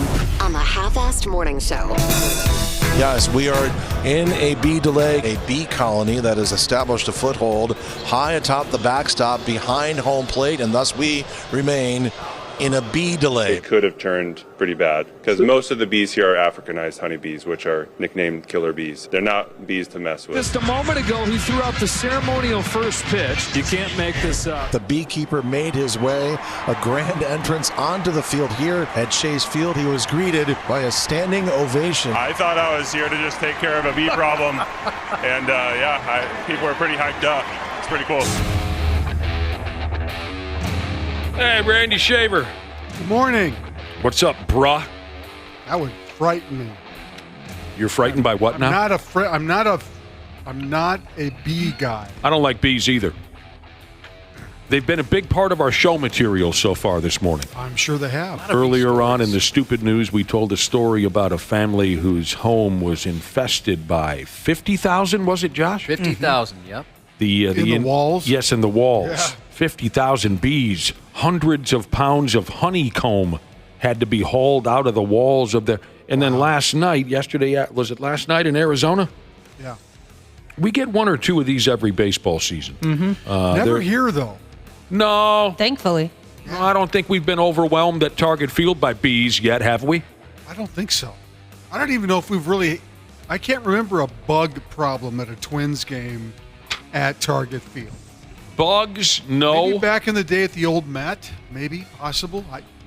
Long before my time, but... The idea of bees in the walls, a realtor told me a story once where they were selling a house. The family had moved out of state, so he was there doing a lot of the open houses, and he thought there was an electrical problem because he heard the buzzing. Oh, no. So they had an electrician out there. They're trying to figure it out, and they couldn't. And just like in this story from the stupid news, they noticed that the drywall was seeping with honey, and then that's how they figured it out. It was like a big deal, to get the guy out there and that's a hell of a process. Try and move him someplace safe. I had wasps take over one side of my garbage townhouse that I lived in years ago. But anyway, so we get one or two of these a year where bees take over a ballpark. This time it was in Arizona. Dodgers and Diamondbacks trying to play a ball game there yesterday. Game was delayed for 2 hours. Wow. Everybody's in their seats, and bees set up camp in the netting behind home plate. And they had to wait for a beekeeper to show up to remove them. They called this pest control guy. He goes by the name of Matt. He was at his son's T-ball game when he gets the call, so he's got to come clear across town to the ballpark. He brings all his gear with him. Wow. He didn't expect. He thought maybe there was a bee problem in the corner in the men's room or something. But he didn't know it was right behind home plate, so thousands of people are watching him do his thing. He vacuums them up. And then I guess the team was so appreciative, they let the prick throw out the first pitch. That's awesome. That's pretty, well, they interrupted his night. I don't know if you guys watched all the videos, but he was obviously surprised. He got a standing ovation when he comes out there in his bee suit and everything. And then he's kind of like pumping up the crowd as he's going around. It was really cool. That was awesome. People seem to have, making the best of that situation. That delay. That was fun. They had 2 extra hours to get some drinks in. Oh, good point. They were lubricated pretty good, I'd imagine. He got to drive around on his scissor lift. Yep. Did you see him when he's pumping up the crowd on the scissor lift? I didn't see the video. Did you ever get a chance to drive the scissor lift that's in the parking lot here, Josh? You wanted to drive the scissor lift. No, I didn't. I missed it. I'd love to, though. Those guys have a lot of cool equipment down at the other end of the building. So that was fun last night in Arizona. We got a lot to cover here, Randy Shaver, so I hope you've taken all your medication. I have, yes. I love to bust your chops now and again, Randy Shaver, because you're a degenerate sports gambler. What did I do now? It's what you're going to do, probably. You mean other than pissing away your nest egg? That's why I'm still working? Mm-hmm. Should have retired years ago. That was the plan. Right. Right. Made some bad financial decisions. And you caught on to all this sports gambling. Dave & Buster's. Yeah. When's the last time anybody wandered into a Dave & Buster's funhouse, whatever they call it over there? Not too long ago, to be honest. A couple years ago. I love those kind of places. Yeah, it was a few months ago, I guess. Yeah, they're fun. I had a bar gig there years ago, and could you have fired a cannon in that place? It's funny. Really? That's my experience with Dave & Buster's is like that. It's either you can't move at all, it's so busy, or it's completely empty. Yep. I've had it where it's just packed the whole time. You're just waiting for everything. And that was probably on a Saturday, Friday, right, Wapple? Yeah, probably Friday Okay, night. I had like a Wednesday night bar gig from 9 to 11 at Dave & Buster's. What? And no one was there at D&B? They were trying to, the gimmick, of course, was, let's try to get a few more adults in here. Let's let folks know it's not just for skee ball and snot-nosed kids. We got good food. We got cold beer. It didn't go anywhere. We tried. It was kind of funny. Every time I'd walk in there, the bartender would usually say, "You and me again, huh?" I'd just sit there and watch. Anyway, Dave & Buster's says here, you officially have a gambling problem when you blow your rent money betting on skee ball. Oh, gosh. Yeah. Dave & Buster's is going to start letting customers gamble on arcade games. Now, I know what you're saying already. Well, what was stopping them before? Nothing. I'm sure plenty of folks have walked in there to the Pop-A-Shot basketball or to the skee ball and put a few bucks on their game, right? Let's bet a little bit on how you're going to. Now, this is a different kind of a thing. This is for their loyalty members. They're running it through some kind of an app. You have to be over 18 to bet. But they're going to start letting customers gamble on arcade games. For example, you and a friend could jump in one of those car racing games, it says here, and put $5 on who wins. They haven't said which games you'll be able to bet on. Maybe all of them. Skee ball I mentioned already. Pop-A-Shot basketball. That'd be fun. Some of the side-by-side racing games, they suggested that might be a possibility, too. That'd be cool. I dare any one of you sumbitches to put some money against me in Pop-A-Shot basketball. I'm the best there's ever been. Well, I'm pretty good. There's ever been. I'm pretty good. Well, I'm better than pretty good. They're planning to limit on how much you can wager, but haven't said what that limit is. They expect the average bet to be around $10. So again, yeah, it's not as if this wasn't happening on the side anyway, but now it's going to become an official gimmick. Have you ever been to a Dave & Buster's that had the Rock'em Sock'em robots, and did they work? I've seen them, but they were working, though. Yeah, so I never saw it, Josh. I've seen them a couple times, and they didn't work. Never saw They're like life-size Rock'em Sock'em robots. That sounds like fun. Yeah, I'd love to see that. So, people on the godless social media had comments about Dave & Buster's allowing gambling, officially making gambling part of their setup. Most folks weren't thrilled. They think that this is going to create many, many problems. I saw quite a few texts that said, you better beef up security. They fear that this is going to turn violent. Does anyone get that same vibe? I don't No, I don't think so. I've never felt safe at an arcade. Yeah, I could see that happening. Well, we've had those conversations, haven't we? Randy There's Shaver, certain places I don't feel. That's one of them. You were already out of high school when arcades became a real big thing. I was. I probably I can remember there was a pretty good sized arcade up at Ridgedale Mall. Yes. That when I first started working here, that when video games first started coming out in those forms, right? That's where I would go to play video games. So you would go there once in a while? I would. I know the exact joint you're talking about. Yeah, I would play up there. You'd play the Centipede and the other. What was the one where it's like Star Wars? I can't think of the name. Space Invaders? Space Invaders. Galaga. Yeah, there's a lot I of would those. play a lot of those games. Galaga's fun. I always thought if I was ever rich, I'd want to put an arcade in my basement. That'd be awesome. But Josh and I have had these conversations. I used to say, Josh, if I'm ever rich, I'm going to have a basement. Well, then I must be a wealthy man. I have a basement. Then I found out basements come with a house. They just throw it in. You know, being a 12, 13-year-old kid in 1983, 82, right? Yeah. When arcades became the place to go. And Josh and I have talked about this. Those joints were the most dangerous spot in town. I was thinking about it. Almost every high school fight that my group of friends would be in was either at an arcade or an old country buffet. Or maybe even a Perkins, outside of a Perkins. Oh, yeah. Those were the places where all the fights happened. It's kind of scary to think about, Nick, but we probably passed each other a few times at that arcade. Yeah. And I probably looked at you and said, who's that snotty-nosed little runt? You probably thought it was probably you. You probably thought, who's this good-looking No, I never thought that. young buck? And then later in the future, he tries to throw toilet paper at you, and now you work for him. It's just been brutal. Who would have thought you ever would have ended up working for me? But yeah, okay. So I was 12, and you were 33 or something. No, 33. But I'm telling you, it was an eerie, weird, dangerous vibe in the early 80s at the arcades. Later on in the decade, it became less dangerous. But when we would go there as 11, 12-year-old kids, there were people there between the ages of 8 and 58, and there were drugs and booze and shady drifters. The one at Ridgedale? I don't. That was just thinking. that place was shady. It wasn't the shadiest. Really? There were worse places than the one at Ridgedale. You never smelled pot or saw drunks leaning up against the wall? To be honest with you, I don't remember that. Well, no. Dude, the place was just He gross. was responsible for those smells. Yeah. I think that's why.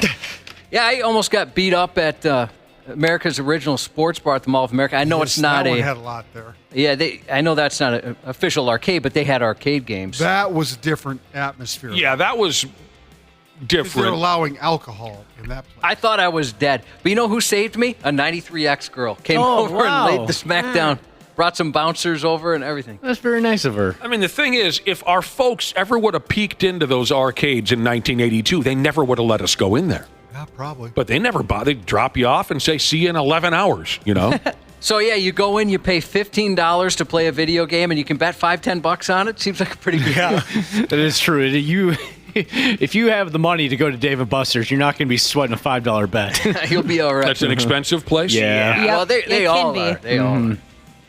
All right, Randy Shaver, the Twins pumped out some late-inning runs again last night. A little drama late in the game. Gave the boys another win, 9 in a row. Well, it's nice that they won because there's a lot of Bally sports watchers who have Comcast who won't be able to watch it. That might be the last game they see this season. I was just going to ask, can I watch today's game? No. This is the big story of the day. It's already blocked out. Yeah, Bally Sports has not come up with an agreement. I'm tired of this song and dance. Now, this happens a lot. CARE has had, issues in the past with cable providers, and other TV stations have had problems with cable providers. I shouldn't say problems, but they've had money. There's always been some sort of an issue with carrying the rights to be able to broadcast. And they have to work out agreements all the time. And this doesn't come as a surprise. I'm sure these two have been negotiating for a while and have just not been able to come to an agreement, which is bad because not only does it affect the Twins, it doesn't affect the Wolves anymore because they've moved into the second round, right? Mm-hmm. So that would have really been an issue. And maybe that's why it didn't happen until now, because yes, people will be very upset that they can't watch the Twins if you have Comcast. But if the Wolves were broadcast only on Bally in the playoffs, that would be an issue as well. So, yeah, okay. I got texts on this yesterday. I got texts on it this morning. More problems with the whole Comcast or whatever the hell it's called. And I think some of it has to do with, the way Bally Sports is structured right now. They've been going through this bankruptcy stuff, and I'm not sure how that's connected to being able to work out a deal with Comcast. Maybe Comcast felt like they're not getting paid. I don't know. Yeah, I don't know the problem here. Yeah, the bottom line is, though, if you're a Twins fan and you have Comcast and you were hoping to watch the Twins this afternoon or this weekend on Bally, it's not going to happen. People have been texted in saying you have to have DirecTV or Fubo. Yeah, there's probably other ways to work around it. Yes, DirecTV would be the biggest competition. Fubo? Yeah, I think it's just a Comcast issue. Yeah, I'm lucky. The buddy that lets me use his stuff has DirecTV. So shout out to him for not having Comcast. If I was a bar owner right now that had DirecTV, I would be publicizing the hell out of that. Yeah. Good point. Yeah. All right, so we'll see when that clears up. But the Twins did get their 9th win in a row. It's the first time they've done that in 16 years. I was wondering if that was timed. Like, let's wait. The Twins are dominating now. Let's go ahead and just pull the plug. I don't know. What do we need, a millionaire to step in here? And I don't know. The longest win streak they've had in 16 years. Their 7th win in a row against Chicago. Again, it was the Strudel and Byron Buxton saving the day late in the game. That was a dramatic game. It was fun. And Dewan Duran. Yep, Duran Duran. Got his first save. Man, back for the first time this year. Comes in and gets a save. That was great. You know, the White Sox have played much better since the first go-around against the Twins. They're still only 6-24, but they've played a lot better, a lot tougher. It's just too bad the Twins, I don't know the next time they play them, but for right now, it's been fun to be able to play the White Sox because that's a great way to get yourself healthy after struggling to start the year. I hear you. All right. Well, maybe you listen to it on the radio. Whatever. Today's game is at 1 o'clock. It's the final for the series. Bailey Ober versus a character called Chris Flexen. We don't get the White Sox again until July 8th. Hell, wow. Who knows where the Twins... Yeah. I'm going to write this down right now. Well, what will the Twins' record be on July 8th when they finally see the White Sox again? Well, isn't it going to be more interesting to see what the White Sox record will be on July 8th? Well, if you're a White Sox fan, maybe, but I mean, the They Twins don't look that bad. The Twins have benefited from playing the White Sox. Well, of course they have. Everyone's benefited from play, except for Tampa Bay. The White Sox aren't as bad as their record indicates. I think they'll get a little bit of something going at one point or another. Funny-looking open-hand slaps were thrown on the ball field last night. Abner Uribe is not a boxer. No. Terrible on both ends. Last night's Brewers-Rays game in Milwaukee, funny-looking open-hand slaps were thrown, and none of them landed, of course. The Rays' Jose Siri and a Brewers pitcher by the name of Abner Uribe got in a little tussle. Well, it was all Uribe. Siri exchanging some words, and here we go. Oh, boy, that's not what you want to see. You could see that coming, though, sadly. Well, I'm not sure what was said over there at first base, but whatever it was, Uribe didn't like it too much. Well, there's going to be ejections. There's going to be fines. Yeah, no doubt. For this. There were some serious punches thrown, too. Yeah, you can't have that. I wouldn't say serious punches. No. I would say that that's probably not the whole story. There had to be something more than just a little passing conversation at first base. There must have been during the at-bat or something. Well, I thought there was a plunking earlier in the game. There might have been. Okay. Yeah. All I saw was the end result Right. of when he's running to first base or jogging, and there's an exchange of words, and then that started the whole thing. I didn't look into details because I don't care, but there was some kind of plunking earlier in the game. I mean, Uribe, it was a pretty weak effort on Uribe's part to try to connect with an open-hand slap. Right. It was more exciting than the usual dry hump that we see during big league scraps, but still, those were some embarrassing punches thrown. I will say Uribe, he threw down like his first baseman and stepped on him trying to get to Siri, but stepped on his right ass cheek. Yeah, it was probably the most serious part of the so-called brawl was Uribe. There's never any decent baseball fights, ever.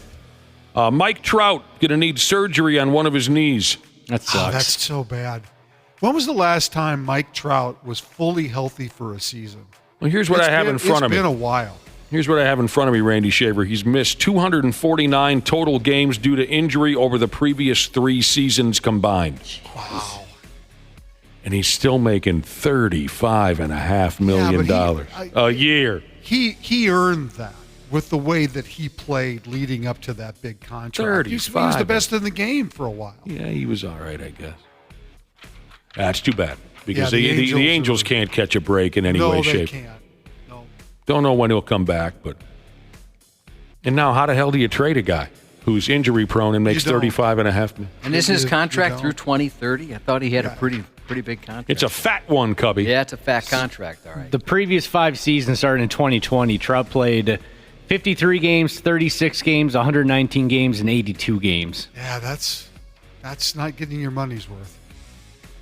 All right, how about a little? They had that window with Ohtani, him and Ohtani together that just never worked. So.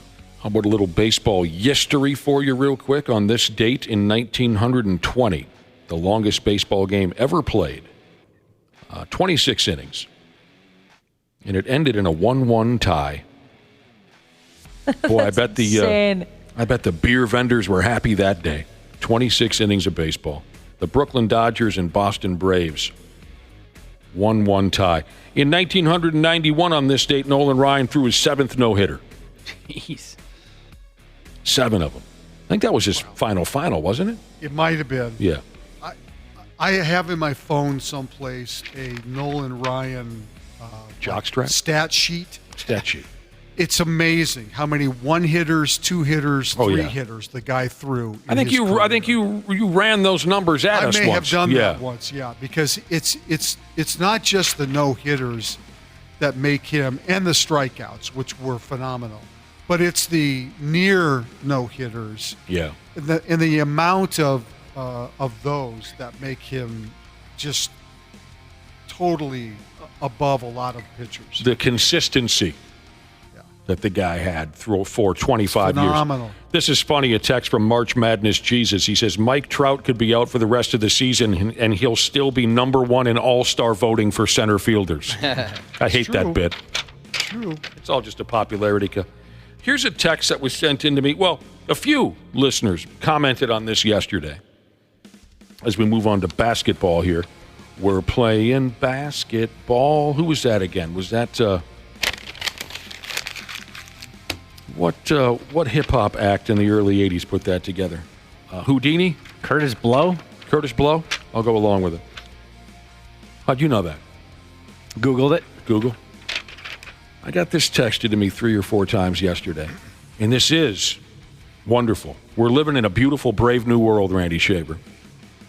No LeBron James, Kevin Durant, or Steph Curry in the second round of the playoffs for the first time since the year 2005. Wow. Well, if we can just get James Harden and Joel Embiid out of here.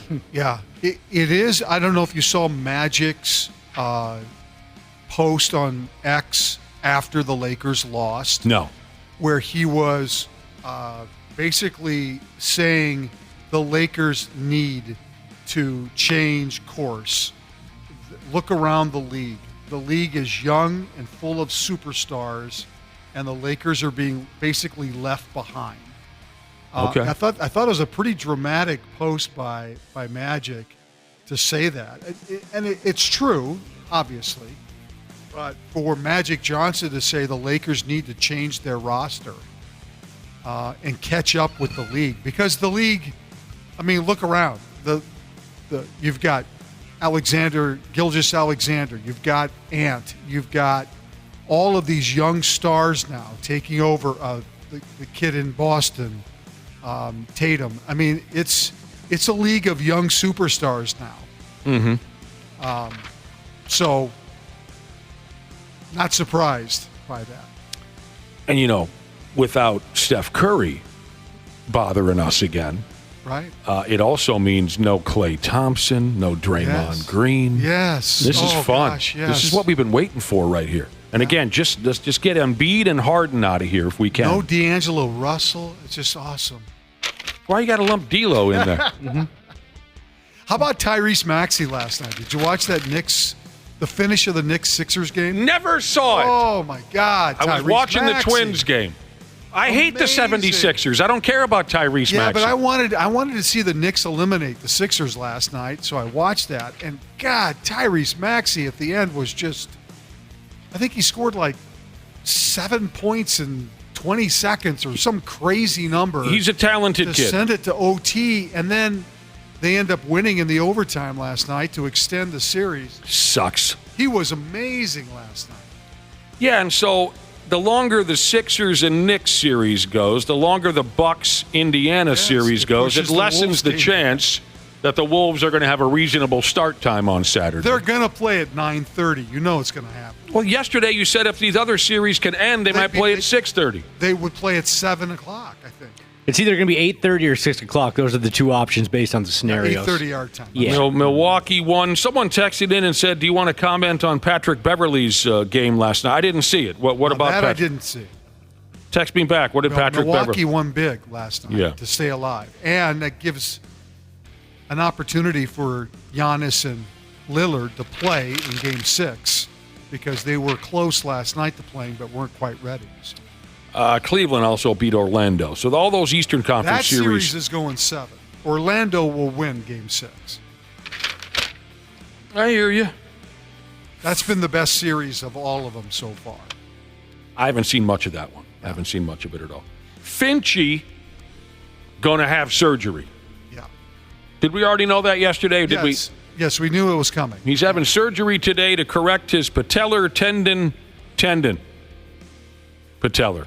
The real question is, where will he coach from on Saturday? Will he be like the row behind, where like the assistants that aren't quite ready to be the real assistants? I don't think he can. He might still be in the hospital.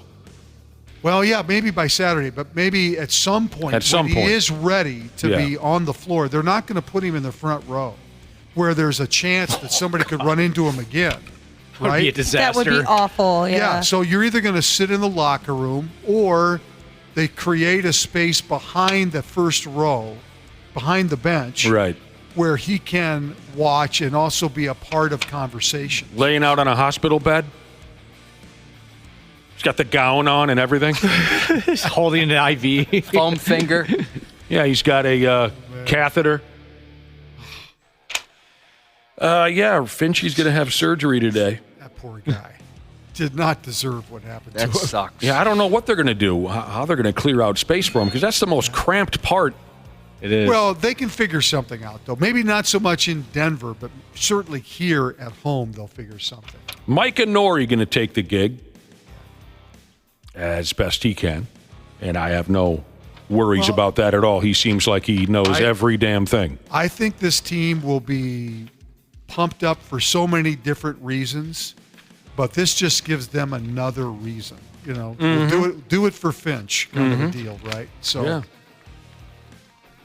This is kind of cute. The mayor of Los Angeles, a gal named Karen Bass, she got lit up by the social media dorks for a post that she tossed up after the Lakers were eliminated by Denver a night or two ago. She posted, "Tough season. But, we did win the in-season tournament." Oh, man. Proud of our team, she said. That's kind of what LeBron said in his postgame. He said, the only time we really felt like we were all together and healthy was during that stretch of time. And then he made a bunch of excuses as to why the Lakers finished the way they did. The Lakers did hang a banner. They did. For their inaugural in-season tournament championship win over Indiana. Well, then they got about that. That's funny. Yeah. Imagine buying some merch.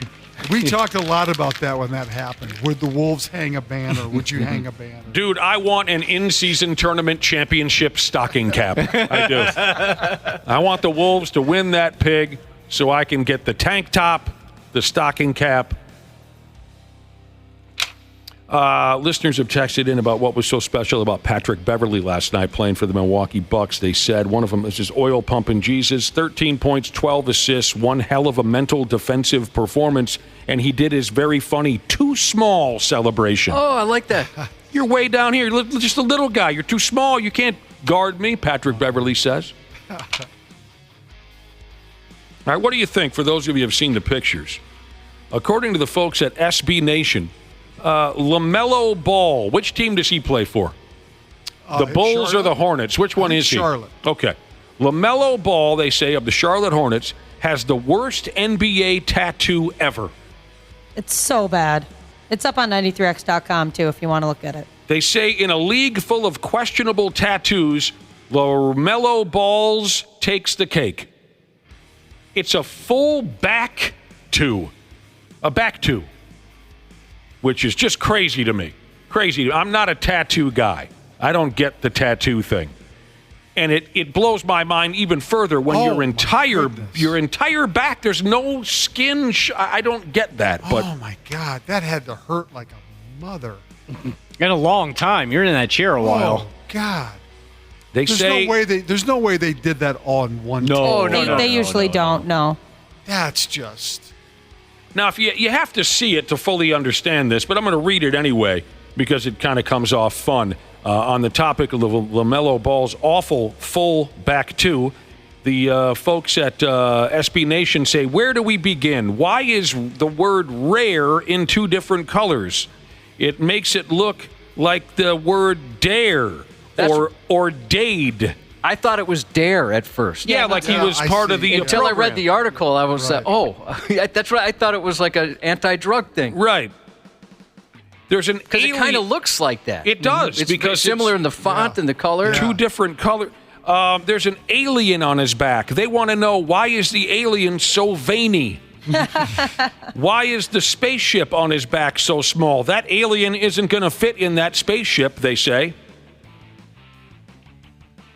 And they close out their comments on LaMelo Ball's brutal all over back two. They say, this is why NBA teams need veterans in the locker room. Someone born before 1996 who has some baseline level of common sense to try and direct the young players away from this kind of thing. What you guys know more about tattoos than me. What would something like that cost? A lot of money. What's a lot, though? Especially because there's like shading and stuff. I'd say at least $5,000. Oh, I would have thought more. Yeah. Maybe somebody listening can tell us. That's what I thought, that it would be worth more until I looked at the tattoo. And I'm guessing you probably went to a pretty well-known artist as well. Are you looking at my tattoo? Is that what you're doing? You're looking at my tattoo? It's an old story from a beer hall many years ago. Guy approached me from across the room and wanted to know if I was looking at his tattoo. Yeah, bro. Are you staring at it? You got a problem with my tattoo? Josh, or not Josh, Wapple, are you and I the only ones here on the program that don't have tattoos? Yeah, I think so. Randy's got a bunch. Josh, Ashley, Dana? No, I have zero. All right, Stanley Cup playoffs last night. Toronto beat Boston, but Boston still leads that series 3-2. Carolina eliminated the New York Islanders in 5 games. They win last night 6-3. Also winning sacks 6-3. Zach Parise eliminated the Winnipeg Jets. That's so awesome. In 5 games. All right. And the dream's still alive. Nashville beat Vancouver 3-2. Brock Faber, we knew this already, but he's been officially named one of the 3 finalists for the Calder Trophy, the NHL's Rookie of the Year ski. Did the Bedard kid play the entire year? Did he get hurt and miss quite a bit of time? I remember him being injured. I think he got hurt. Bedard. I wonder if is Faber like the favorite to win this? I have no idea. Okay, I don't either. That's why I was curious. Because Bedard seems to be the logical choice. Oh, they were all swinging from his jock for a while, yeah. It's Bedard and a New Jersey defenseman named Luke Hughes are the finalists. And they'll announce it here, at the end of June. Okay, end of June? End of June. Is that when the NHL Stanley Cup Finals are taking place? Yeah, pretty much. Well, pretty close. It's the NHL Awards show, Randy. Oh, okay. You haven't been to the NHL Awards show? No, I could I never miss one. say that I haven't. Didn't Alan Thicke host that for many years consecutively? Yeah, he was a big hockey guy. Canadian guy. Boy, he was a wonderful guy by all accounts. Wasn't he, Alan Thicke? Yeah, that's what I hear. Yeah. Maybe someone can find on YouTube the lists of hosts of the NHL Awards show from throughout the years. I want to see how many times. Who else would get that gig? Did Geddy Lee ever host the NHL Awards show? Oh, I can see Will Arnett doing it now. Is he Canadian? Yeah. Or Justin, what's that kid's name? Justin Bieber? Justin Bieber. Oh, sure. Looks like Alan Thicke sang a song to open the 1988 NHL Awards. That's all? He just sang a song? Well, I mean, he might have been hosting, too. But he was a great singer. Did Grand Funk Railroad ever perform at the... All right, so listeners are texting in on the cost of a tattoo like that.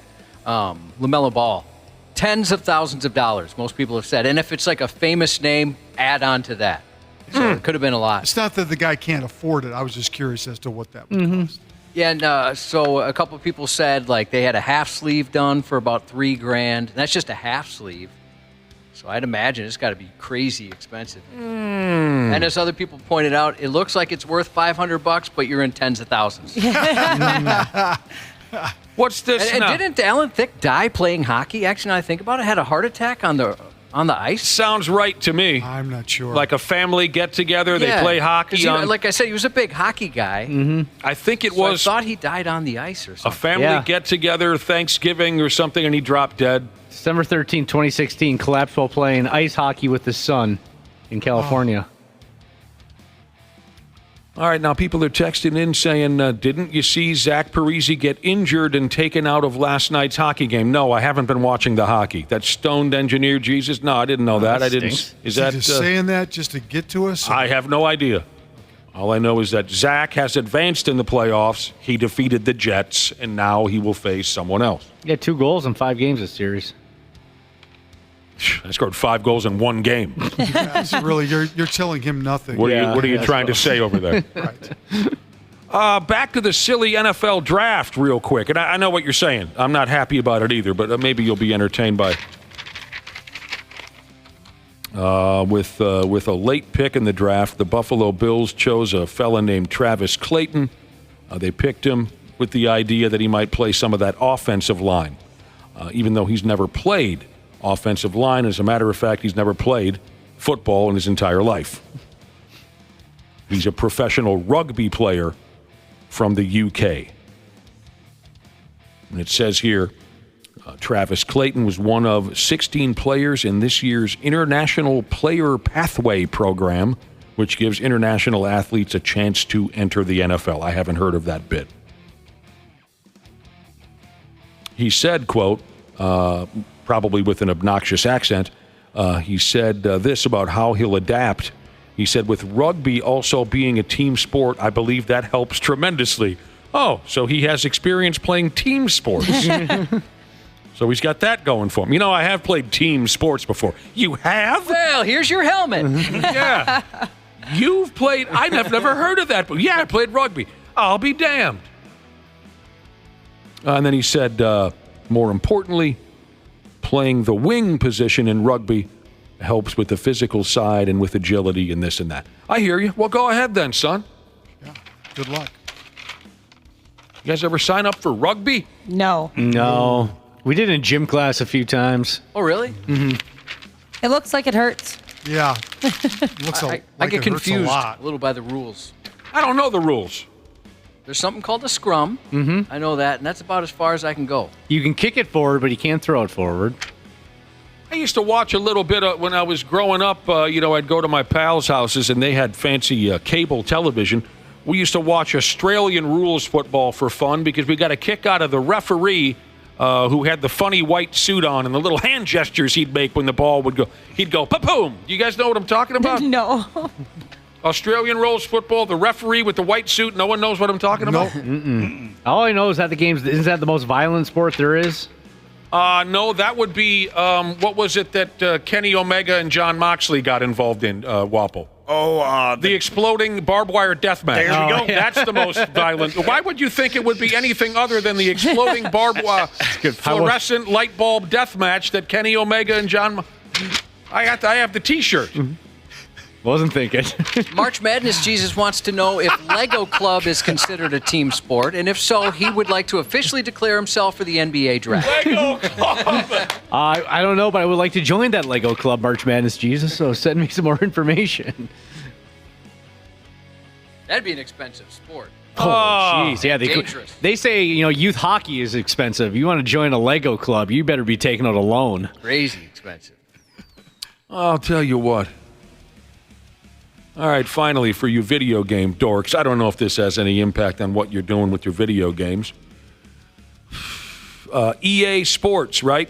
Yes. They pump out all the video games, the famous football game like Madden. Mm-hmm. Love the baseball game. Barry Sanders announced that he is no longer allowing EA Sports video games to use his name and likeness for Madden. Does that bother anybody? Not as much now. It would have bothered me back in the day. But. Okay. I know nothing about these things, but they mentioned that a lot of folks like to make an all-timers league. Sure. Yeah, they have like the all-time teams and stuff like the that. ultimate team or whatever. Yeah, and his numbers are insane. Yeah. He can. What's the reason why? He didn't say. Probably because he's not getting money from them. He didn't say a word. Why wouldn't Barry Sanders get money from him? Oh, he'd still be getting some money. Maybe he's not getting enough anymore. I don't know. Does he strike you as the type of guy that'd be nitpicky about money? Who knows? I don't know. Barry Sanders seems like just such a wonderful, normal human being. Doesn't You he? know, Yeah. a normal human being. Such a hero in Detroit. He's amazing. Here's a listener says, I joined the rugby club at Bemidji State for 2 weeks, but then I destroyed my leg muscles and I never went back. I do remember freshman year, a lot of guys joining the rugby team, and I just had no interest. But that just seems like a disaster waiting to happen. Dude, yeah, up at St. Cloud State, every year there was a rugby party, and we couldn't wait to go to the rugby party, even though none of us would know word one about the rugby team. But they threw this colossal party, and it was crazy, crazy times at the rugby party up at St. Cloud State. I remember that. It does seem like you have to be a pretty tough guy to play rugby. Mm-hmm. Yes. They think they're tough. Oh, is that what it is? Yeah. Well, they think they're tough, but they wouldn't have the balls to take me on in Pop-A-Shot basketball. To take me on in Pop-A-Shot basketball. Anywhere. Or sign up for an exploding barbed wire death match with Kenny Omega or John Mox. All right, Randy Shaver, there you effing go. We're done with you. But it was fun. It was fun. And we'll wrap with you 7:30 tomorrow morning. Sounds good. Thanks, broski. Yep. We'll be back here in a few minutes on the Half-Assed Morning Show. Half-Assed Morning Show. They're loud. They lose control. They do their little circus act. They're a nuisance. 93X. Our experienced and certified technicians at Standard Heating have been trusted to keep our fellow Minnesotans comfortable and confident for over 90 years. We're ready to do the same for you, providing comfort you deserve since 1930. It is the triple savings spring sale at Standard Heating and Air Conditioning. Install a new furnace and AC combo and save up to $3,000 with manufacturer and utility rebates along with Standard Heating's discount. That's a trifecta. Visit standardheating.com. What's up, everyone? It's Reality Steve, your number one source for all things Bachelor Nation and reality TV. Every day, I'm giving you the behind-the-scenes juice and your info on all your Bachelor Nation stories, and also interviewing some of your favorite reality stars. My name has been synonymous with spoilers, but I'm so much more than that. Give me a listen. The Reality Steve Podcast, part of the Believe Network. Just search BLEAV on YouTube or wherever you listen. They want to glorify the fact that they're criminals. It's dumb. These guys are dumb. They deserve to be tossed under the jail just for being dumb. The 93X Half-Assed Morning Show. All right, yeah, there you go. She is 8:30 right here, 8:30 on the 93X Half-Assed Morning Show, or anywhere else in town. I suppose that would stand to reason that it would also be 8:30. Thank you very much for listening. Who's got something to say about this here now? The last straws in relationships. Something that happened that broke the camel's back, as they say. Have you had that moment? Feel free to text us, 6868. No, what is it again? 651. Yes. 989-9393. That's right, what Cubby said. Text us. Have you had that moment? You were hanging in there. You're in a relationship. And none of us are ever completely happy when we're in relationships. You can be. Pardon me? You can be. I really don't think that anyone is truly happy when they're in a relationship, but there you are. You're newly married. You're still happy in this brand new marriage. It hasn't even been a year. So you're in a relationship. You're hanging in there, and then something was said or done, and you said to yourself, all right, that's it. I'm clearing myself out of this nightmare. The last straw in a relationship, something that broke the camel's back. I'm very lucky. I've never had that situation. No drama, really. It was the majority of my, with the exception of a couple where it was just like, I don't want to do this anymore. The majority is I could tell both of us just didn't want to be together anymore. Mm-hmm. It was really mutual. I mean, got one, I maybe guess. one person started way before the other person. I'm not exactly sure, but they were all pretty amicable. Or have you done something that broke the camel's back? You could throw that our way, too. I can already hear the text messages coming in, Josh. They're going to say, when she banged that dude in an airport bathroom or something like that. Yeah. That was the last straw that broke. You have one, Ashley? Yeah, the relationship was awful anyway. I told you. See what I'm saying? Yeah, Josh, no one's fully happy. Sorry, go ahead. It was like it was obviously not a good situation. And the last thing that did it for me is when I got a new car and he was mad that I got a car that he once mentioned that he wanted like later in life. Okay, so you somewhat stole his thunder in his warped mind. Yeah. We talked about this not that long ago. Those people who assume that you stole their baby name. Oh, those are the worst. I was just so taken aback by it and so shocked that I was like, what? Like you really are a complete narcissist. Like only care about yourself. It's very immature. Yep. You bought the car that I said I wanted. Okay, sorry. It's like the baby name people. Hey, what do you mean you named your baby Minute? I told you a year ago that I planned on naming a baby Minute. Got a text here from a member of the sisterhood. My husband told his 10-year-old son my nickname was Corner Slut. He said it was a joke, but I wasn't laughing. Neither was the camel who got his back broken. A grown man told that to a child about the child's mother? Well, she said his son, so maybe it was in a step situation, but... You know, they used to call her Corner Slut. Yes. Wow. Corner Slut. You know that lady who's making you a bologna sandwich for lunch right now because she's your mother? They used to call her Corner Slut. I was dating a girl once. It was a dysfunctional relationship, but it was at that age where dysfunctional is kind of fun and kind of exciting. But it broke finally when she showed up drunk one night, buzzed into my apartment. I didn't realize it was her. I thought it was my roommate. I let him in. She showed up hammered, started screaming at me, started picking up glass, like pint glasses, and throwing them at me. Thankfully, I ducked. They shattered and hit the wall, and that was about... I said, all right, this is no longer fun and exciting dysfunctional. This is somebody could get hurt dysfunctional. Well, what had you done that had her so upset? It wasn't so much something I did. It was just when she got drunk like that, she got violent and angry. You got her number? Yeah, I bet she was dynamite in the sack. Oh, That's how it goes, right? That's why the fun and dysfunction was willing. I was willing to put up with it for a while. I like the wild ones. Mm-hmm. It was a good time, but then once, she almost took my head off with a pint glass, I decided, you know what, we might want to call this one. Here's one from the Brotherhood. She drove 2 hours to spy on me fishing with my dad. I guess a little possessive, a little jealous. It's on shore binoculars. Yeah, I imagine her like ducking behind a tree. You're leaving from the dock and you're like, is that my girlfriend? I bet his dad gave him a decent ball busting over that one. Yeah. All right. Well, I got some answers here. Last straws in relationships. Something that happened that, as they say, broke the camel's back. Here's a guy broke up with his girlfriend. This was it. This was as far as he could go with it. Broke up with his girlfriend. They were dating for 5 years, Josh. She made the Subway sandwich guy cry. Yeah, I wouldn't be able to put up with that. No, that's a bad person. The Subway That's a real- sandwich guy has done so much for me over the years. Seriously. I mean, I wouldn't tolerate that you treat anybody that way. But, I mean, that's a little extra. See, now, you didn't hear the details now. You're immediately taking... I read the details. You know the story? Yeah. I don't know. I don't know whose side to take. She asked the guy for light mayo. He put on too much. So he scraped it off.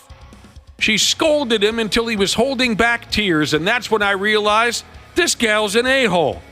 And then she said, I also didn't want tears on the sub, too. That would have been brutal. All right, so, yeah, that was the right call. She made the Subway sandwich guy cry. That's awful. Here's a guy whose girlfriend hit him with a car on purpose. Oh. Well, that's it, he said. That's a good call. Yeah, that's usually one you probably don't come back from, meaning the relationship, although you might not physically come back from that either. This person says, it ended for me when she burped in my mouth while making out. She had just chugged a Diet Mountain Dew. That's disgusting. I would not be able to look at my significant other the same way. I love Diet Mountain Dew so much, that's a turn on. That'd be one big carbonated burp right there. Burp in my mouth. Cubby does love the Mountain Dew. I do. He doesn't care how he takes it in, as long as it gets inside his body. All right. Here's a guy whose girlfriend said she was going home. Look, I'm going home for a few days. She lives several states away. Well, her family. I'm going back to see my family. Several states away. I'll be gone for 2 weeks, she says. Fair enough. 3 days into this supposed 2-week trip, he saw her doing lines off the back of a toilet at a house party. There's a sink right there. Why the toilet? Why are you putting your nose so close to that thing? The real Al Bundy Jesus found out he had a child from a previous relationship, told his fiancée at the time, and she said, "You will have nothing to do with that child." Oh. So he told her to kick rocks, and now he's been married to the mother of his kid for 15 years, and the kid's 17. That worked out in the end. Yeah. Nothing to do with that child, I'll tell you. The balls on that one. Her phone vibrated one night, and he could read the text. And the text was from her ex, and it said, "I miss you too." Oh. Obviously implying that she said it first. Yeah. And he said, "Yeah, no, bye."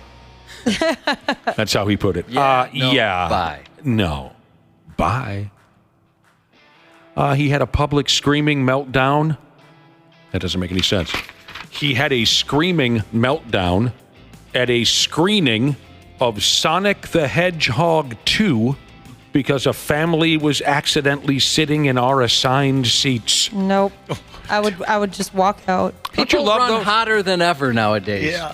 Don't you love those people, Josh, who just come uncorked like a child? Yeah, the ones that can just really roll with the changes. And getting mad at some kids in a family at a kid's movie. Bad relationship, this text starts. One night, my then husband came into the bedroom, stood next to my bedside holding a knife, said nothing the whole time, and just left. I filed for a divorce a week later. Maybe he just wanted to know if you wanted the crust cut off your sandwich. I'm sure that's what it was. Do you like my knife? Maybe he was sleepwalking. All right, now here's a situation where a couple, they made a child. Ended up being a daughter kind of a thing. This was the last straw in this relationship. Lady says he told our daughter that he never liked her and couldn't stand to be around her. Going after the kid. That's a bold move. That's so gross. Going after the kid. Hey, you kid of mine. I hate your guts. After 3 years together, this lady asked her boyfriend, in relationship terms, what are we doing after 3 years? So, what are we doing? And he said, I don't know. So she said, well, let's start from the basics. Do you love me? And he said, I don't know. Well, that's usually a sign that things need to be done. Math tutor Jesus said he wasn't in a serious relationship yet, but they'd gone on 3 dates and he felt it was going that way. So a couple days after their third date, he got a piece of paper in the mail. It was her life insurance policy. She put him as the primary beneficiary right above her ex-husband. He said, I was so creeped out, I actually went to the cops just so it was on file in case something happened. Oh, my God. And he sent a picture of the document after 3 dates. That's serial killer, psychomaniac, covered in blood, running nude through the streets type stuff in my book. That is scary, yeah. Lady, what the hell are you doing? Here's a guy who, which one of you video game people over there like to play Halo? Yes, I love Halo. I played Back some in of the that. day. I really enjoyed it when I did play it. Last straw in this relationship. I beat her at a game of Halo. And she choked me. I could see this Up happening. against the door. Just she choked him because he beat her at Halo. Were you spawn camping, though? I mean, we need more details. Yeah, Maybe she had good cause. Stu from Cali, Jesus, said when he broke, this was it for him, when the cops came to the front door and arrested her for embezzling $750,000. Oh. That's fascinating. Oh, man. Now, of course, that would be the end of the relationship, but I'd want to know everything about that. Yeah, I would probably stay with her for a little bit so I could like go to the trials and figure out what was going down. Yeah, I'd want to go to prison and ask questions. Well, you know? I'm guessing he's going to get subpoenaed. They probably want to ask the boyfriend questions. You're going to get front row tickets to that horror show whether you like it or not. That's awesome. Sure, I'd say to the FBI guys or whatever, seriously, sit down and tell me about this. Yeah. Not that I probably would even understand it. $750,000. That's pretty good. Wouldn't you feel kind of stupid that she was doing this under you and had that amount of money the whole time? Yeah, she's making you pay for all the dinners and stuff. Yeah, exactly. Like, what? You almost had $1 million. Not I don't know. Why am I paying the Netflix bill? Yeah. Why do we live in an apartment? I'm pretty inattentive. Any woman of mine could easily be pulling off elaborate money scams behind my back because I'm pretty inattentive. I give folks their own space. You know what I mean? I would be an easy sucker for that. World's okayest welder, Jesus, on the topic of the dad who told his daughter that he never liked her. Yeah. He said, and that's how strippers are made. Yeah. That's how you make a stripper? Dude, that's brilliant. Just straight up brilliant. I hate you. Next thing you know, Candy to the main stage. Candy. All right, we got to take a break, but I love this subject. The last straw where you said, you know what, F it, I'm out of here. You're listening to the radio. The 93X Half-Assed Morning Show. I'm still trying to get my act together over here. Here's where we're going. Here's where we've been going for the last 10, 15 minutes or so. We've been jaw-jacking the last straw type moments from a relationship. Your partner did or said something, and you removed your carcass from the equation. The internet's talking about it. Our wonderful listening audience is talking about it. I got a real keeper before we go. A real keeper. I promise you that. Have you anything in front of you over there, Cubby, about these last straw moments? I know you've been reeling over there at some of the messages you've been reading. Oh, there's so many. Some of you's got real serious on us. Yeah, and I feel for those folks. My goodness. I'm reading like episodes of Dateline or something like that on some of these. Some of you's got real dark on us. Riddle of Steel Jesus said that his girlfriend, it doesn't say if it was girlfriend or wife, ambushed him at the gym on a treadmill because I wouldn't sit down with her and her dad about buying a house. So she chased me at over 100 miles an hour down the highway. He finally came across a police station, walked into the lobby, and asked him to make her go away. Whoa. Okay, so here it is. Yes, they've been dating for about 3 years. And apparently the cops were almost on her side saying, well, you've been dating for 3 years. Why won't you talk to her about buying a house? The dude had to go through a 100-mile-per-hour car chase with his girlfriend tailing him? Yeah. That's psychotic. Pancakes by the lake, Jesus said he showed up to pick her up for a date and was introduced to her 2 other dates, so he bowed out after that one. 1, he could understand. 2, that's the limit he draws. See what you think of this strategy. All right. By this gentleman. I'm assuming this is a female saying he was exchanging naked pictures with like 3 women, but it was okay because they were lesbians and not girls he was trying to hook up with. Ashley, would you put up with that? I guess I did, technically. Oh, you did? Yeah. With a boy that I dated, I ended up dating him for 6 years. After like a year and a half, 2 years, I found out that he was doing that exact thing, trading nude pictures, except to make it even worse. He was using my pictures, pretending to be me, pretending to be lesbian. Right. Oh, that's completely different. Yeah, that made things I remember you telling us about that. Yeah, that's messed up. Yep, That's pretty sleazy. Stuck around for 4 more years. He was sending your naked pictures to women, and the women were saying, word. It's kind of a compliment in a way to me. Well, I'm like, sure it is. All right, so I can get some bitches. Sure. If you wanted to, yeah, you could score. Yeah, why not? That would be fun to know what you can pull. Yeah. I'd be interested in that, too. Wisco Dump Truck Jesus, the last straw for him was when she sat him down and said she was marrying another guy. Oh. Yeah, he knew at that time the relationship had just expired. The last straw. Yeah, Fred, I'm marrying him.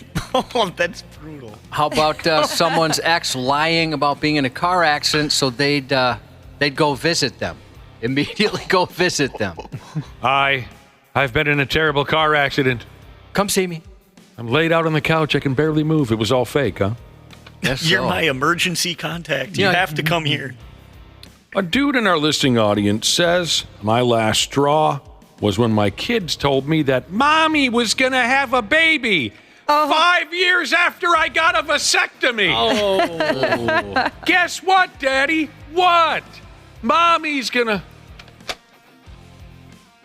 Well, how about this text message? Where a listener says, usually once I get served the restraining order, that's my last straw. Wait, what? I think you should keep going, man. Don't let that stop you. Dude, that's kind of creepy, right? That's really very creepy. Farmington Dad Jesus had a girlfriend in college that was crazy and stacked, he said.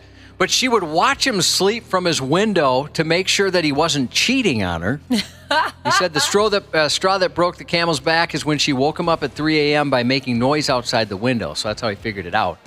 And then he said she transferred to Kentucky for college, and within a week she got pregnant. LOL, he said. Oh, no. Watching you sleep. That would unnerve me. Oh, if he was dating her now, it'd be so much worse. She'd have a camera somewhere in his room. He wouldn't even know. To say the least, I would be unnerved. Now, I did relieve isn't a word. Well, it is a word. Not a word that I would use in this context. I did receive a text from a lady, and I want to know, you really dumped a guy for this? She said we've been dating for 2 years. At a restaurant, I covered my eyes and asked him what color they were. He didn't know. Okay, yeah, I got that text too, and I was gonna say I had that same situation with I'm just unobservant. I didn't know for sure. Right. I knew like the general ballpark, and I knew she had eyes. I knew that for a fact. But I was a little off. I've heard of that gimmick before, but you really dumped the guy on the spot because he didn't know what the hell color your eyes were? How long did she say they were together? 2 years. Oh, yeah, you'd be getting dumped. Are you serious? No, you 100%. would not. I mean, I was 100%. married, and I adore my wife. I just am very unobservant. I wasn't 100% sure. Why is that so friggin' important? I got my stepdaughter's hair color wrong the other day. I thought it was blonde, and I was told, no, it's dirty blonde. I guess everyone looked at me like I was an idiot. It's strawberry blonde. I guess it depends because I have green eyes. If I asked my boyfriend what color eyes I have and he said brown, we'd be having an issue. Okay, you'd be having an issue. You're not dumping him on. The guy you're dating now, Jesse, whatever the hell his name is. Jeremy. Jeremy. You like him a lot. Yeah, that's true. You know what? Actually, I would probably do the long game. Like, I would bring it up in every argument. Oh, that's almost worse. Uh-huh. I'm like, Yeah, well, I mean, you like him a lot. You guys been together for what, a year or so? Almost 2. Okay, there's no way you're dumping Jesse if he doesn't know the color of your eyes. No way. Yeah, I guess you're right. You got him right where the F you wanted. Total sucker. Midnight Pickle Jesus broke up with the girl because she told him that she throws trash out of her car window, because there's people to clean it up and criminals need something to do. Oh, you don't gotta say it like that. All right, I told you I had a real keeper here. Oh, well, first off, here's a listener that says, this is from the internet. He said he was going to take the weekend to think about us. You ever put a guy... Oh, he's cheating. Have you put a guy through that nonsense before? Let's take the weekend and think about us. Oh, yeah. Like, I think we should take a week break. We need a week off from each other. Jesus, how miserable would that be? He said he was going to take a weekend. He said he was going. It was his idea. I'm going to take a weekend to think about us. He took my paycheck to Oklahoma and spent it on strippers. Give a guy a second chance, will you? He might have been thinking about you while he was with those strippers. At least he didn't cheat. Whatever happened to second chances? Yeah, I took your paycheck to Oklahoma and spent it on women. I'd say like 90% of the time, if somebody's like, we just need like a weekend I need to think about us and our situation, or like we should take a break for a week. They're planning on cheating on you. Accidents happen. Okay, let me. At least this is it for my end, because this is the one I've been waiting to tell you. The last straw in a relationship. Dude says she fully pooped during an orgasm. That must have been a good one. Wow. Full on, real deal, 100% All-American deuce during an orgasm. All over, as he says it, my member. Oh. All over the bed. And she was moaning the entire time, but also with a look of pure horror on her face. That's a look you will never forget. Which you can understand. I mean, she's at the heights of pleasure, but at the same time, she realizes, I'm coiling one out here in the bed. Yeah, well, in front of my man. And there's a lot of details in this text I think you'd never forget. But the look is probably one of them. And that's where the guy goes with it. He says, I could never get that night out of my head. We couldn't have sex at all after this because that's where my head went. I hope she's okay and happy in love. And I hope the guy she's got now, I hope he's no good in bed for his sake. Isn't that... Are you picturing that look on her face? Oh, yeah. It's almost like I'm picturing all of it. It's like a what? It's almost like a dog that poops inside. You know, you catch them pooping inside, and they're in the act. They got that scared look. A good dog that knows what he or she is doing is wrong. I've seen that before, where the dog's, it knows it's doing wrong, but it has to get rid of the deuce, and it's looking at you as if to say, what do you want me to do? Please don't give me too bad of a beating. I know what I'm... How about this one from Truck Driving SOB Jesus? She faked her own kidnapping. Whoa. A task force showed up while we were in the middle of a road trip out west. They thought that I did something with her and was trying to cover it up, so apparently he had to go through a 6-hour interview. Dude. She hid in the desert until it was too cold, and then she turned herself into cops. I'll tell you what, Cubby, next time I'm single, I'm calling this guy for dating advice. He knows how to pick them. My goodness. I got to tell you, this is unrelated, but as we close out the show, got a text here saying I want to request a shout out to my amazing boyfriend, Matthew, who's going to kick ass at work today. Happy birthday to 2 sets of twins, Jesus, turning 35. Happy 30th to Nathan. Happy 20th anniversary to Butt Chin Jesus from your smoking hot wife. And have a happy hump day. The 93X FM Morning Show. 93. The 93X Half-Ass Morning Show podcast is sponsored by Standard Heating and Air Conditioning. New episodes drop each weekday. If your podcast platform has ratings, go ahead and give us 5 stars and maybe give our enemies 1. Thanks, and here's a word from our sponsor. Install a new furnace and AC combo and save up to $3,000 with manufacturer and utility rebates along with Standard Heating's discount. Visit standardheating.com.